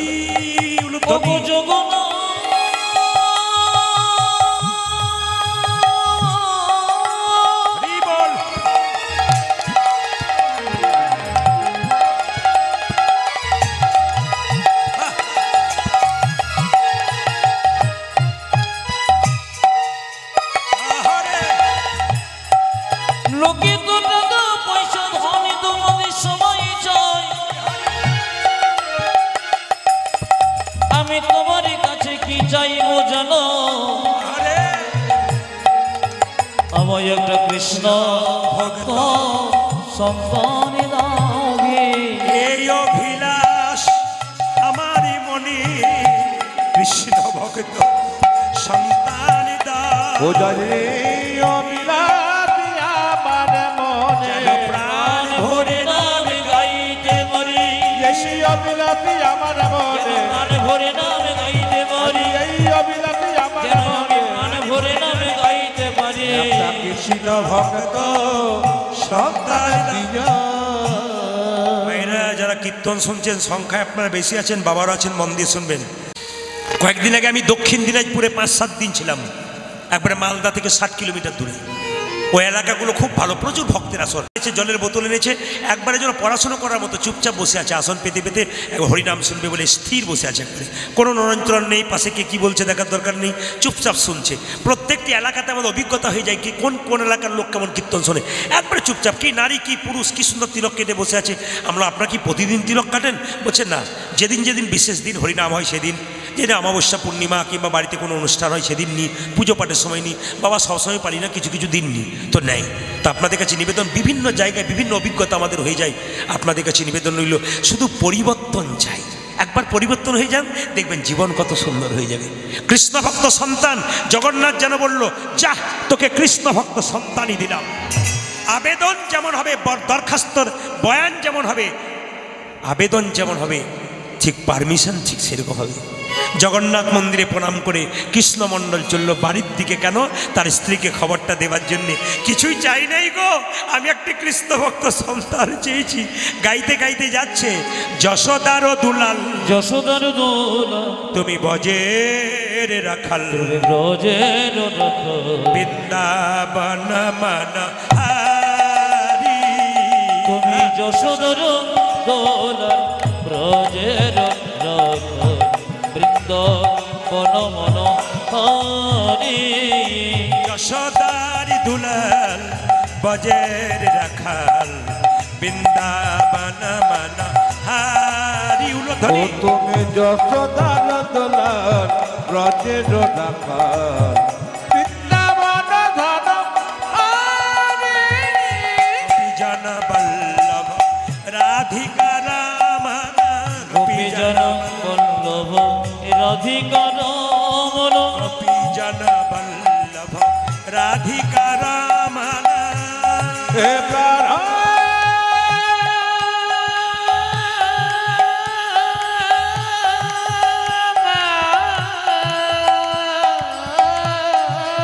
উলধ্বনি।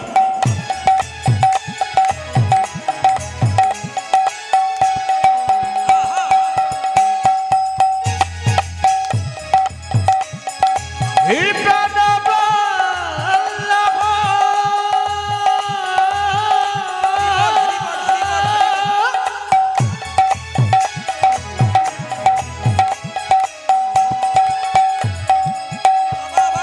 হে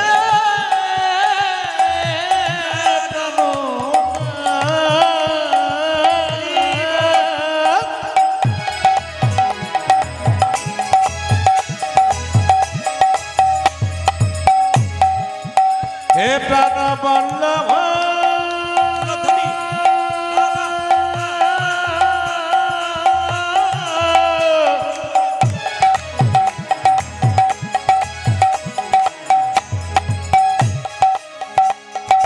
হে প্রাণ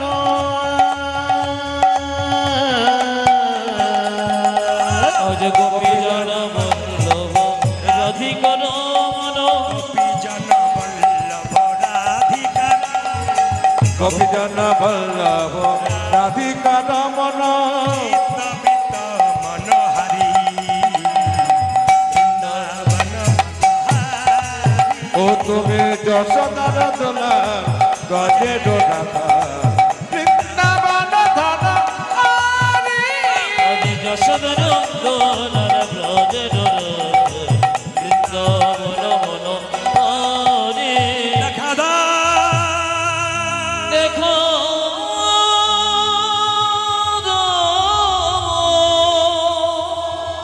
মহাপ্রভু একটা কথা বলেছেন, মহাপ্রভুর কথা আসতে, মহাপ্রভুর কথা। দিনের মাথায় 100 টাকা রোজগার করলে 60 টাকা সংসারের জন্য রাখো। আসতে, মহাপ্রভুর দামি কথাগুলো শুনে নিন। দিনের মাথায় 100 টাকা রোজগার করলে প্রতি 100 টাকাতে 60 টাকা সংসারের জন্যে, 20 টাকা ধর্মগ্রন্থ বা তীর্থস্থানে যাবার জন্যে, আর 20 টাকা ভবিষ্যতে ব্যাংকে জমা দেবার জন্যে। এটা মহাপ্রভুর কথা। কি বলছে? প্রতি 100 টাকা। এবারে 1000 টাকা রোজগার করলেন, এবার হিসাব করেন কত টাকা রাখবেন আপনি। এবারে এখন কথা হচ্ছে 20 টাকা আমরা সিগারেট খেয়ে নেই, অনেকে 20 টাকা ভগবানের নামে দেয় না। তীর্থস্থানে সবাই যেতে পারেন না, কিন্তু তীর্থস্থানে যেতে না পারলে কি হবে বাবা? তীর্থস্থান এইটাই কেন, যেখানে হরিনাম হয়, নবদ্বীপ তথা বৃন্দাবন, এখানে আসতে পারেন। তীর্থস্থানে যাবার আপনার সময় নাই। এক কাজ করুন, একটা ফল পাবেন আপনারা, এই দিকে তাকাবেন। আপনার পাশের বাড়িতে কোনো বয়স্ক লোক জগন্নাথ মন্দির গিয়েছিল কিংবা গয়াকাশি গিয়েছিল, ফিরে এসেছে, আপনি খবর পেয়েছেন, আপনি তাকে গিয়ে একটি প্রণাম করলেন, মাথায় হাতটা ঠেকালো, আপনি তীর্থস্থানে কিছুটা ফল পেয়ে গেলেন, পণ্ডিতরা বলছে। আর একটা কি, আপনার বয়স্ক বন্ধু, আপনার বয়সের বন্ধু, বাচ্চারা যেমন কীর্তন শুনছে, ওই বয়সে কোনো ছেলে হয়তো বৃন্দাবনে গেছিল, গয়াতে গেছিল, কিরে বৃন্দাবনে গেছিলি, আই তোর সঙ্গে একটা আলিঙ্গন করি। মেয়েদের সেরকম বয়সের বান্ধবী হলে একটু আলিঙ্গন করবেন, তাহলে কী হবে, কিছু ফল পাওয়া যাবে। কোনো একটা বাচ্চা তার মায়ের সঙ্গে কোলে গেছে, তার বাচ্চাকে কী করবেন, একটু কোলে নেবেন, তাহলে কী হবে, কিছুটা ফল পাবেন। দুরিকা দেবী গলায় গামছা দিয়ে, কাপড়টা দিয়ে স্ত্রী হয়ে স্বামীর পাটা ধুয়ে দিল, স্বামী একটু প্রণাম করে নি, কারণ তুমি তীর্থস্থানে গিয়েছিলে, আমার তো যাওয়ার সময় হয় নাই, আমি সুযোগ পেলাম না, আমি কিছুটা পেয়ে যাব। আচ্ছা বাবা, কিছু মনে করবেন না যে যেখানে কীর্তন শুনছেন, অপরাধ নেবেন না। আপনারা যারা কীর্তন শুনছেন, এমন কোনো মা আছেন, হাত তুলবেন তো, যে সকালবেলায় স্বামীকে প্রণাম করেন? কেউ করে না। দাদারা মনে মনে ভাবছে তাহলে তো বেঁচে পড়তাম না, কি বলছেন? এক আধজন হাত তুলেছে, কিন্তু স্বামীকে প্রণাম করে, বলে বাহ নামান, স্বামীকে প্রণাম করে। কাল পরশু তারিখে যেখানে গাইছিলাম মেদিনীপুরে, এইদিকে তাকাবেন, বিরাট স্টেজ, 22,000 লোক, একটা ফুটবল মাঠে গান হচ্ছে, চমকে যাবেন আপনারা। তো একটি মেয়ে একবারে সামনে বসছিল, ও প্রদীপ বাবু, আপনার আমি ফ্যান, প্রচুর কীর্তন শুনি, সকাল নেই সন্ধ্যে নেই সবসময় শুনি, কিন্তু একটা কথা রাখতে পারলাম না। বলে কি, স্বামীকে প্রণাম করতে পারবো না। বলে কেন? আমার বাবার কান মূলে 10 লাখ টাকা নিচে প্রণাম আমি করবো না। বললাম এটা একটা কথা হতে পারে। তা মায়ের এক কাজ করবেন, আজকে কীর্তন শুনে কালকে সকালবেলায় স্বামীকে সব প্রণাম করবেন। দাদা ভাইরা পাগুলো একটু ধুয়ে মুছে শোবেন, কাল সকালে প্রণাম হবে। এইদিকে আপনার স্বামীর সঙ্গে আপনার কি সম্পর্ক হতে পারে আমি একটু বুঝিয়ে দেবো, আপনারা হ্যাঁ হু বলবেন, শাস্ত্র দিয়ে বুঝিয়ে দেবো। কথাগুলো শুনতে নারকেলের মতো, ভেতরে শ্বাসজল আছে কিন্তু তত্ত্ব আছে। আপনার স্বামী আপনার গুরু হয়, জোরে বলুন হ্যাঁ না না, জোরে বলুন গুরু হয়। এখানকার মেয়েরা খুব চালাক, অন্য জায়গা তো নয়, এরা হ্যাঁও বলছে না নাও বলছে, কারণ ডবল এসছে তো উনি বলবেন বলো একবার বলে দেখাও তুমি, তারপর দেখাচ্ছি। স্বামী গুরু হয়, হ্যাঁ, স্বামী দেবতা হয়, স্বামী রোগের ওষুধ হয়, স্বামী বাবা হয়। তো এবার হয় না, এ বাবা হয় বলে তো নড়ে চড়ে বসছেন। স্বামী ছেলে হয়, স্বামী ভাই হয়, হয়। আমি প্রমাণ দেব, যখন নিমাই সন্ন্যাস নেবে, বিষ্ণুপ্রিয়াকে বলো প্রিয়া তুমি বাপের বাড়ি চলে যাও। বিষ্ণুপ্রিয়া বলল স্বামী এটাই তো আমার বাপের বাড়ি, তুমি আমার বাবা, তুমি আমার ছেলে, তুমি আমার ভাই, তুমি আমার বন্ধু, তুমি আমার সখা, তুমি আমার সব। চুপ করো। আমি এত বড় পণ্ডিত, লোকে নিমাই পণ্ডিত বলে, আমি জানতে পারলাম না বাবা স্বামী কখন বাবা হয়, স্বামী কখন ছেলে হয়, স্বামী কখন ভাই হয়। বিষ্ণুপ্রিয়া বলছে তুমি যেমন পণ্ডিত, আমি পণ্ডিতের মেয়ে। মায়েরা কিছু মনে করবেন না, আপনার ইউটিউবের মাধ্যমে জানতে পেরেছেন আমার 2টি কন্যা আছে, 2টি, একটি ভাগ্যলক্ষ্মী, একটি শুভলক্ষ্মী। ভাগ্যলক্ষ্মী বড়, শুভলক্ষ্মী ছোট। তা আমি যখন কোনো কিছু পড়াশুনো করি, যেগুলো ইম্পর্টেন্ট জিনিস লাল দাগ দিয়ে দিয়ে রাখি, আমার ছোটটি কিন্তু আমার পাশে বসে থাকে, ও দেখে বাবা কি কি দাগ দিল। আমি বেরিয়ে গেলেই কিন্তু খাতা খুঁজে খুঁজে বা বই খুঁজে খুঁজে ওই দাগগুলো দেখে যে বাবা কোথায় দাগ দিয়েছে, কি দেখলো এমন। সেগুলো পড়তে পড়তে এখন যদি কেউ ফোন করে বলে খুকি এটা কি বলে দাও তো, মেয়েটি কিন্তু বলে দেয়, কেন বাবা দেখেছে, ও দেখেছে। তার মানে আপনি যদি বাড়িতে কিছু আচার করেন, আপনার বাচ্চা কিন্তু আপনার দেখে দেখে শিখবে। আপনি ভালো কিছু করবেন, আপনার বাচ্চা ভালো শিখবে। আপনি খারাপ করবেন, আপনার বাচ্চা আপনার কাছ থেকে খারাপ শিখবে। সবাই লক্ষ্য করুন যে যেখানে বসে আছেন।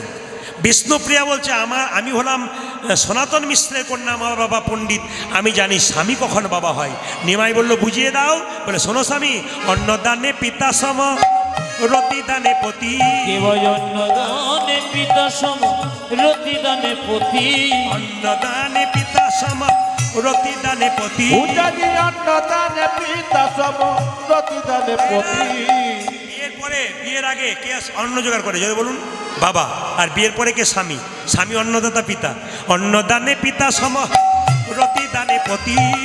অন্নদানে পিতা সম, রতিদানে পতি।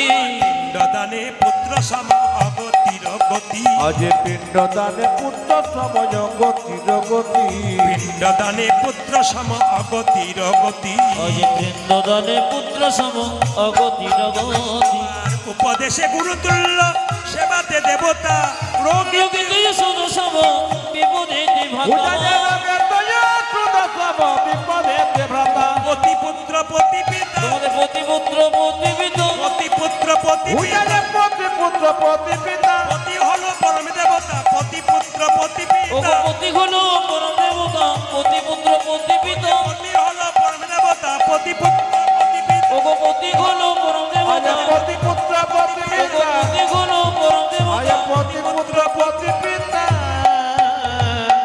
দুরিকা দেবীর গর্ভে সন্তান এলে এইবার কিন্তু আপনাদের খুব জানার বিষয় আছে কিন্তু মায়েরা, এখন ঘরে ঘরে রবীন্দ্রনাথ নাই কেন, বিবেকানন্দ নাই কেন, রামকৃষ্ণ নাই কেন, অনুকূল ঠাকুরের শিষ্য অনেকেই আছেন। ঠাকুর প্রেমময় অনুকূল চন্দ্র বলেছেন যে এরোপ্লেন সব জায়গাতে ওড়ে, নামে না সব জায়গায়। নামে কোথায়? যেখানে এয়ারপোর্ট সেখানে। মহাপুরুষের আত্মা চারিদিকে ঘুরে বেড়াচ্ছে, আসতে পারছে না কেন? ভালো গর্ভ পাচ্ছে না। হরে কৃষ্ণ। এর কথা আমার নয়, কার কথা? অনুকূল ঠাকুরের কথা।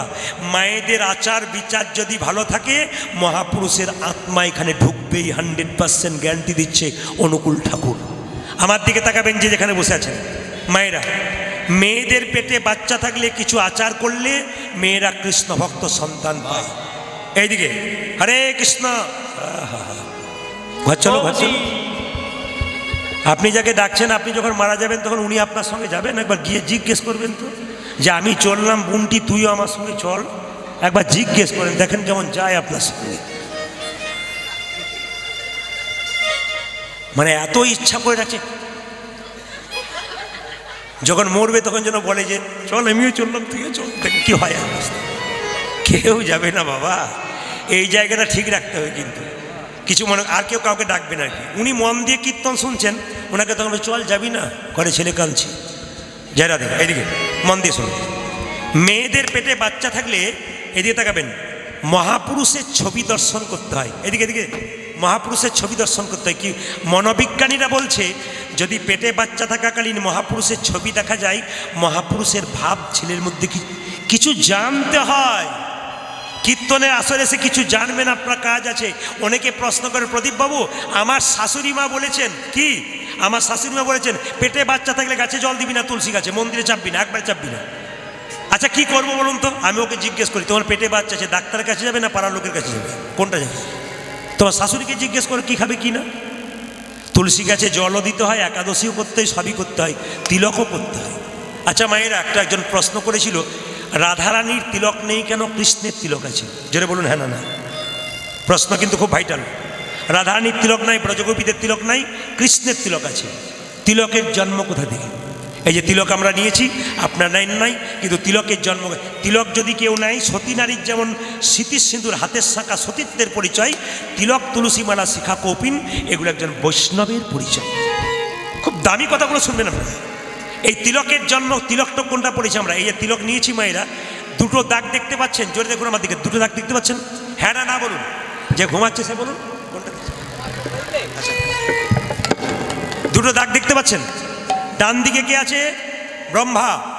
এখানে কে আছে? শিব। মাঝখানে ফাঁকা জায়গায় কে আছে? বিষ্ণু। তিনটে জায়গায় তিনটে।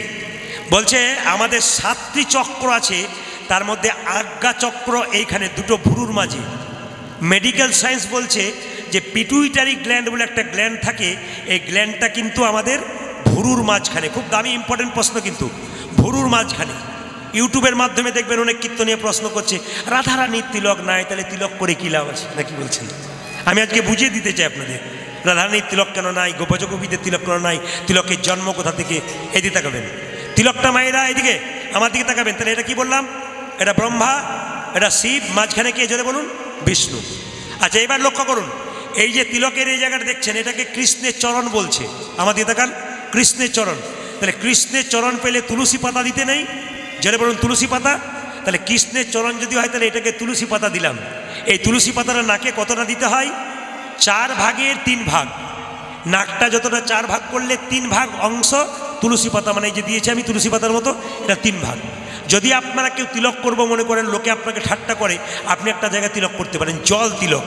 স্নান করলেন তো, জল তিলক এরকম করে নিলেন, নিয়ে এই আঙুলে করে হরে কৃষ্ণ কৃষ্ণ কৃষ্ণ হরে হরে, হরে রাম রাম রাম। কেউ কিচ্ছু বলবে না, কিচ্ছু দেখতে পাবে না, কিন্তু আপনার তিলক হয়ে গেল। এই তিলকের জন্ম কোথা থেকে? যে তিলকটা কালো বা সাদা তিলক করছেন, এই তিলকের জন্ম কোথা থেকে একটু শুনবেন। বলছে কৃষ্ণের একবার মাথা ব্যথা হয়েছিল, সবাই জানেন, শুনেছেন নাকি? তো বলুন তো, ভগবানের মাথা ব্যথা হয়? যে বলুন, আসলে হয় না। তিনি লীলা প্রকাশ করবার জন্য, জগৎকে শিক্ষা দেবার জন্য তার মাথা ব্যথা হয়েছিল। তো মাথা ব্যথায় কাতরাচ্ছে, তখন নারদ জিজ্ঞেস করছে, প্রভু চালাকি করছো কেন? তোমার মাথা ব্যথা হয়েছে? বলে হ্যাঁ মাথা ব্যথা হয়েছে। চিকিৎসা করবে কে?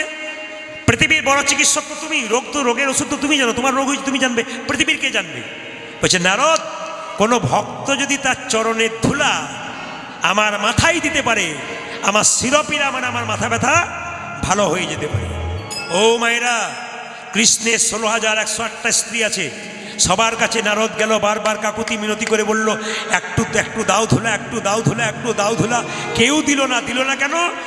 বিশ্বব্রহ্মাণ্ডের যিনি মালিক, তাকে যদি মাথাতে আমরা ধুলো দিই, পায়ের ধুলা, তাহলে আমাদের তো নরকগামী হতে হবে।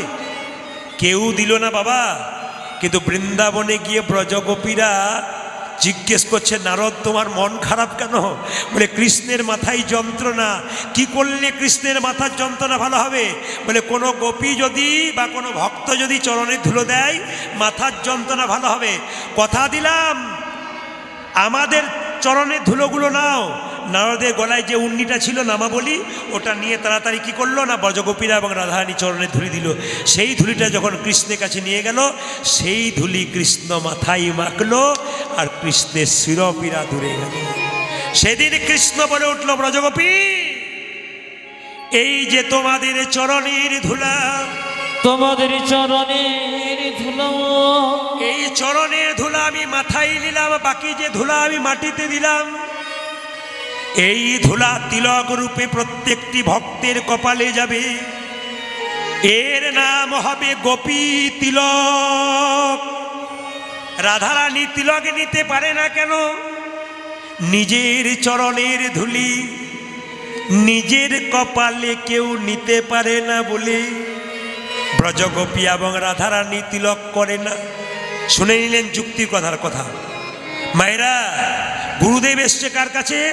পেটে বাচ্চা আছে, আর দ্বারিকা দেবীর কাছে গুরুদেব এসেছে, আর বলছে শোন মা, বলে কি, 3টে ঋণ আছে মানুষের জীবনে, একটা দেব ঋণ, একটা পিতৃমাতৃ ঋণ, আর একটা ঋষি ঋণ। মায়েরা, দেবতাদের ঋণ শোধ করবেন কি করে?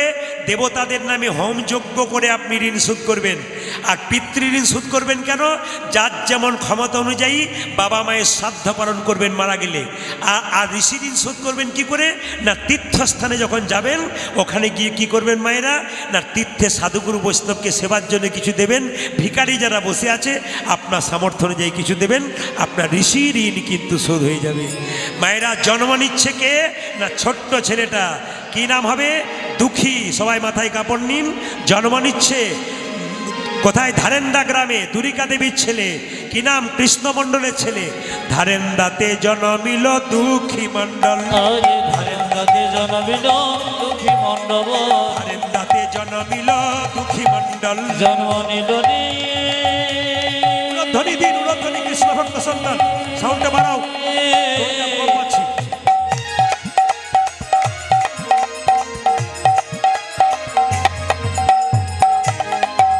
দুঃখী মণ্ডল,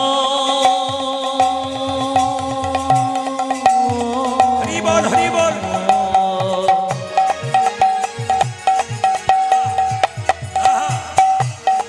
ধরন্দতে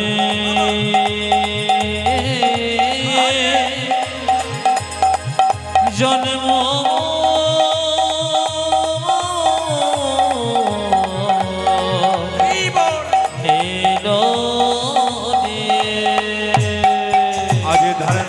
জন্ম নিল দুঃখী মণ্ডল। মাতার নাম দ্বারিকা, পিতা কৃষ্ণ মণ্ডল। পিতা নাম দ্বারিকা, পিতা কৃষ্ণ মণ্ডল। ও যে মাতার নাম দ্বারিকা, পিতা কৃষ্ণ মণ্ডল। ও যে মাতা নাম দ্বারিকা, পিতা কৃষ্ণ মণ্ডল।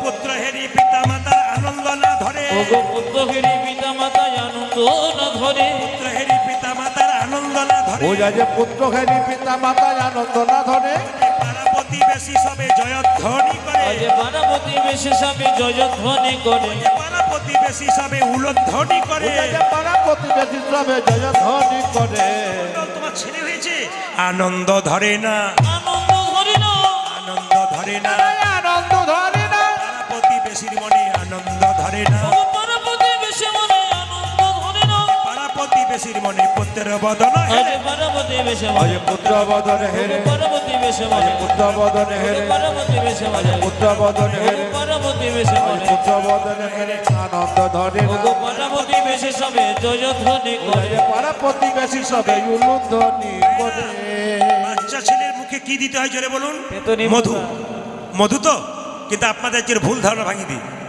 আপনারা মধু দেন বাচ্চাকে মিষ্টি মিষ্টি কথা বলবার জন্য বলুন তো মায়েরা হাত তুলে বড় হয়ে ছেলে মিষ্টি কথা বলে কেউ বলুন হাত তুলে বলে কেন বলে না এই যে দেখেন মধুটা বাচ্চাকে ছোট অবস্থায় দেন কেন বাচ্চা জন্ম নিয়ে স্তনপান করতে পারে না সেই জন্য মধু দিয়ে কান্নাটাকে বন্ধ করা হয় কিন্তু মধু দেওয়ার নিয়ম হচ্ছে দু সময় যারা বইপত্র পড়েন বইটার নাম বলে দিয়ে আপনারা পড়তে পারেন একটা বইয়ের নাম হচ্ছে গভীর গৃহসূত্রকার একটা বইয়ের নাম পরাশর গৃহসূত্রকার এই দুটো বইতে বলল গভীর গৃহসূত্রকার বইতে বলল বাচ্চাকে 21 দিন পর যখন আপনি অসহজ গৃহ থেকে নিয়ে গিয়ে স্নান করাবেন মন্দিরে শুয়ে একটু মধু দিয়ে বলবেন হে প্রভু আমার ছেলে যেন মিষ্টি মিষ্টি কথা বলে একজনও বলেছেন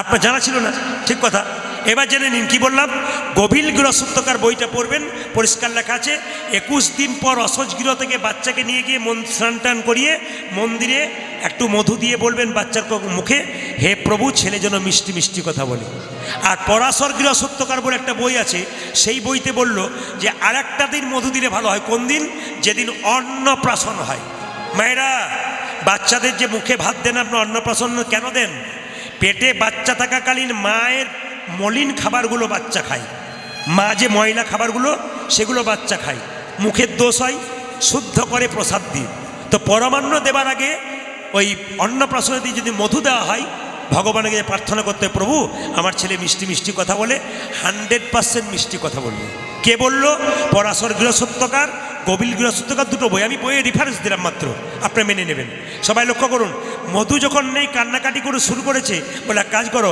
দুই কানে শোনাইল মধুর হরিনা আজ তুই গানে শোনাইল মধুর হরিনাম দুই কানে শোনাইল মধুর হরিনা আজ দুই কানে শোনাইল মধুর হরিনা হরিনামে শোনালো মধুর হরিনামে শোনালো হরিনামে শোনালো হরিনামে শোনালো সারি কথা শোনার আগে হরিনামে শোনালো সারি সারি কথা শোনার আগে হরিনামে শোনালো সারি কথা শোনার আগে নাম ময়দা সারি সারি কথা শোনার আগে ময়দা হলো সারি কথা শোনার আগে ময়দা হলো সারি কথা শোনার আগে ময়দা হলো সারি কথা শোনার আগে ময়দা হলো হরিনামে শোনালো দুই কানে শোনাইল মধুর হরিনাম দুই কানে শোনাইল মধুর হরিনা মনে করবেন না ছেলের তো নাম রাখতে হয় দক্ষিণ চব্বিশ পরগনাতে আমি আগে প্রচুর গান করতাম এখন অপরাধ নেবেন না আমি যদি মনে করি দক্ষিণ চব্বিশ পরগনাতে আমি পরপর 4 মাস গান করব তো 4 মাসই হবে কেন এত চাপ আছে কিন্তু আমাকে প্রতিটি জেলায় জেলায় রাজ্যে রাজ্যে যেতে হয় ভাগ দিতে হয়েছে এবছর দক্ষিণ চব্বিশ পরগনাকে মাঘ মাসে 7 পালা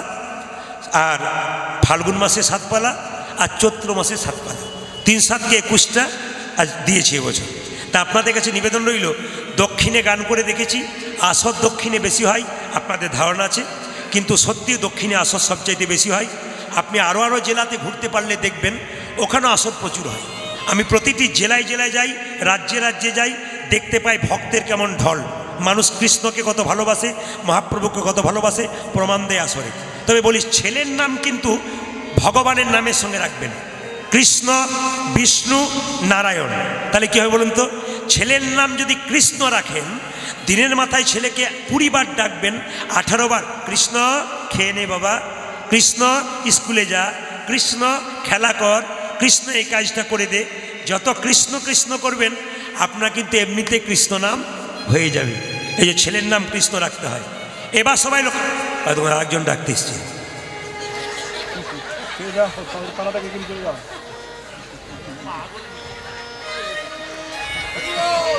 ফোনে বলে দিতে পারতেন অসুবিধা ছিল না ফোনে বলে দিতে পারতেন না যেরকম রাধা রানী কি, শ্যামসুন্দর কি, মদন মোহন কি, হরিবাসর কি, সাধুগুরু বৈষ্ণব কি। তোমার এরা নাম রাখতে হয়, কিন্তু নিজে নাম রাখতে নেই। পেটে বাচ্চা থাকাকালীন নাম রাখলে ছেলের অমঙ্গল হয়। অনেকে দেখবেন পেটে বাচ্চা থাকে নাম রাখে, ছেলে যদি হয় পাপাই কিংবা তাপাই, আর মেয়ে যদি হয় তাহলে বিউটি কিংবা সুইটি। মানে মেয়ে যত বুড়ো হবে, বয়স হবে 60 বছর, তখন বিউটি সুইটি বলে মানাবে দাঁত ভেঙে গেলে। আমি একটা ছোট প্রমাণ আপনাদের দিয়ে দিই, কিছু মনে করবেন না। ঝাড়খণ্ডে প্রচুর গান করতাম, একটা গ্রামে গান করতে গেছি, একজন ভদ্রলোক বলছে আমার স্ত্রী অভিমান করে গান শুনতে আসে না। বলে কেন? ছেলে নাই, মেয়ে নাই, মা হতে পারে নাই, অভিমানে গান শোনে না। আপনার স্ত্রী গান শুনতে পাঠাবেন? আমি বলছি পাঠাবেন, ও দেখবেন ছেলে হবে। ও আমার কথাই শুনে কোনো স্ত্রীকে নিয়ে এসেছে, নিয়ে আসার পর 1 বছর এসে বলছে প্রদীপবাবু গত বছর নিয়ে এসেছিলাম, কি কৃপা গোবিন্দের, আপনার কথাটা মিলে গেছে, একটি ছেলে হয়েছে। নাম কিন্তু আপনাকে রাখতে হবে। আমার নাম তাহলে তোমার ছেলের জন্ম তারিখ বলো, দিন বলো, সব বলো, আমি বলে দিচ্ছি নাম রাখবো কি নাম রাখবো, সব কিছু বললো। আমি বললাম তোমার ছেলের নাম রাখলাম দিগম্বর। বলছে দারুণ নাম রেখেছেন, এই নামটি খুব পছন্দ, দিগম্বর। 2 বছর পরে আবার আর একটা এলাকায় গান করতে গেছি, ভদ্রলোক গেছে, গানের শেষে বলছে প্রদীপবাবু এই বছর আর একটা হয়েছে, নাম আপনাকে। আমার নাম তাহলে কি নাম রাখবো? তাহলে এবারে তোমার ছেলের নাম হিসাব মতো যে দেখছি তুমি যে দিনক্ষণ বলছো, তোমার ছেলের নাম কৃষ্ণ দাস হওয়া দরকার। চলবে? বলছে না চলবে না।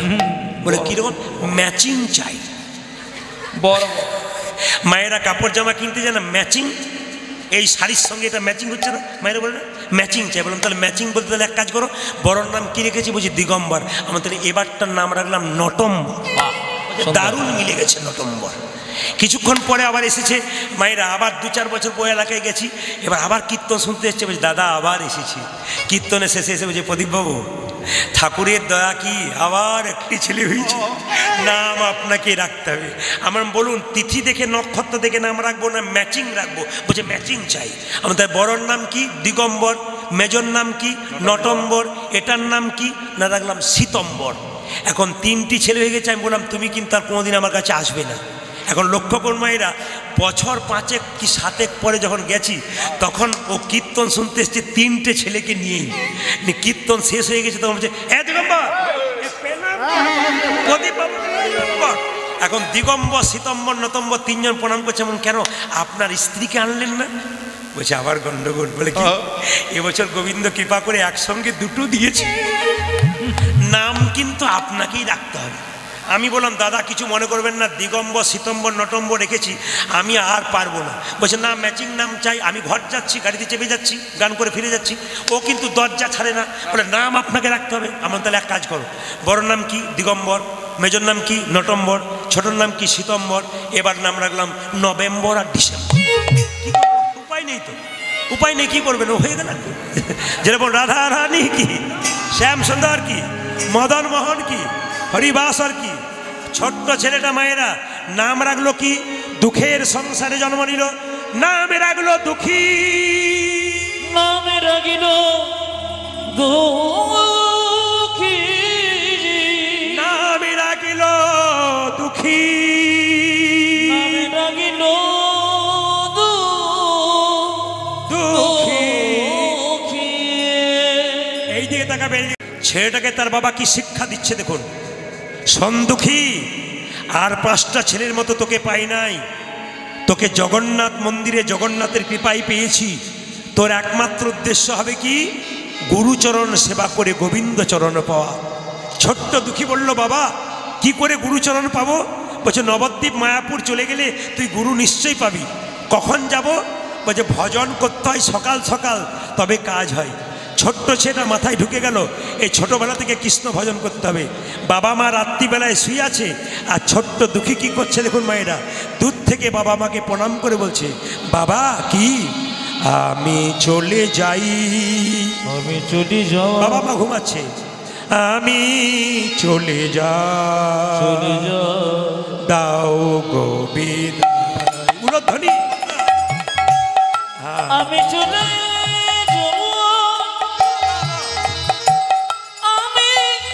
চলে যাও, দাও গোবিন্দ। আমি চলে যাই, আমি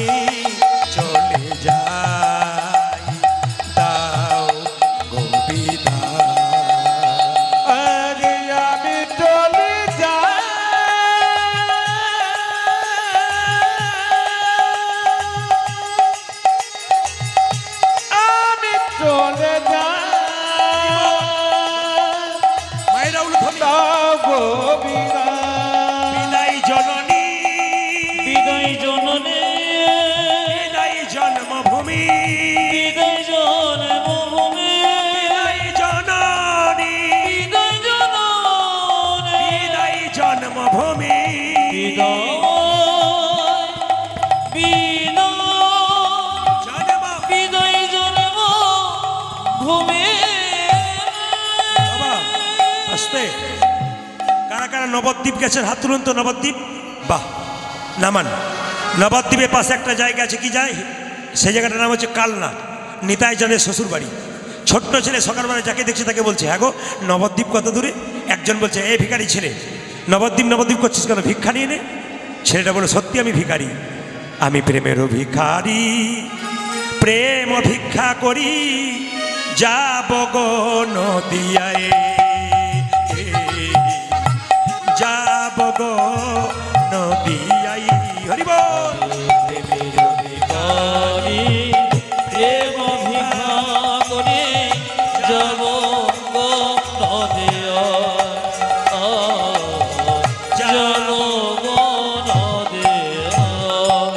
হরি হরি বলে দুটি বাহু তুলে, হরি হরি বলে দুটি দুটি বাহু তুলে, হরি হরি বলে দুটি বাহু তুলে, আজ হরি হরি বলে দুটি বাহু তোলে, যাব গো নদিয়ায়, যাব গো নদিয়ায়। আমি প্রেমের ভিখারি, প্রেম ভিখারি, যাব গো নদিয়ায়, যাব গো নদিয়ায়। আমি প্রেমের ভিখারি, প্রেম ভিক্ষা করে যাব নদিয়ায়, যাব নদিয়ায়। হৃদয় চৈতন্য ঠাকুর কি, হৃদয় চৈতন্য ঠাকুর কি। সবার কাছে নিবেদন রইল, করজোরে বসবেন, মাথায় কাপড় নেবেন, বাবু হয়ে শুনবেন।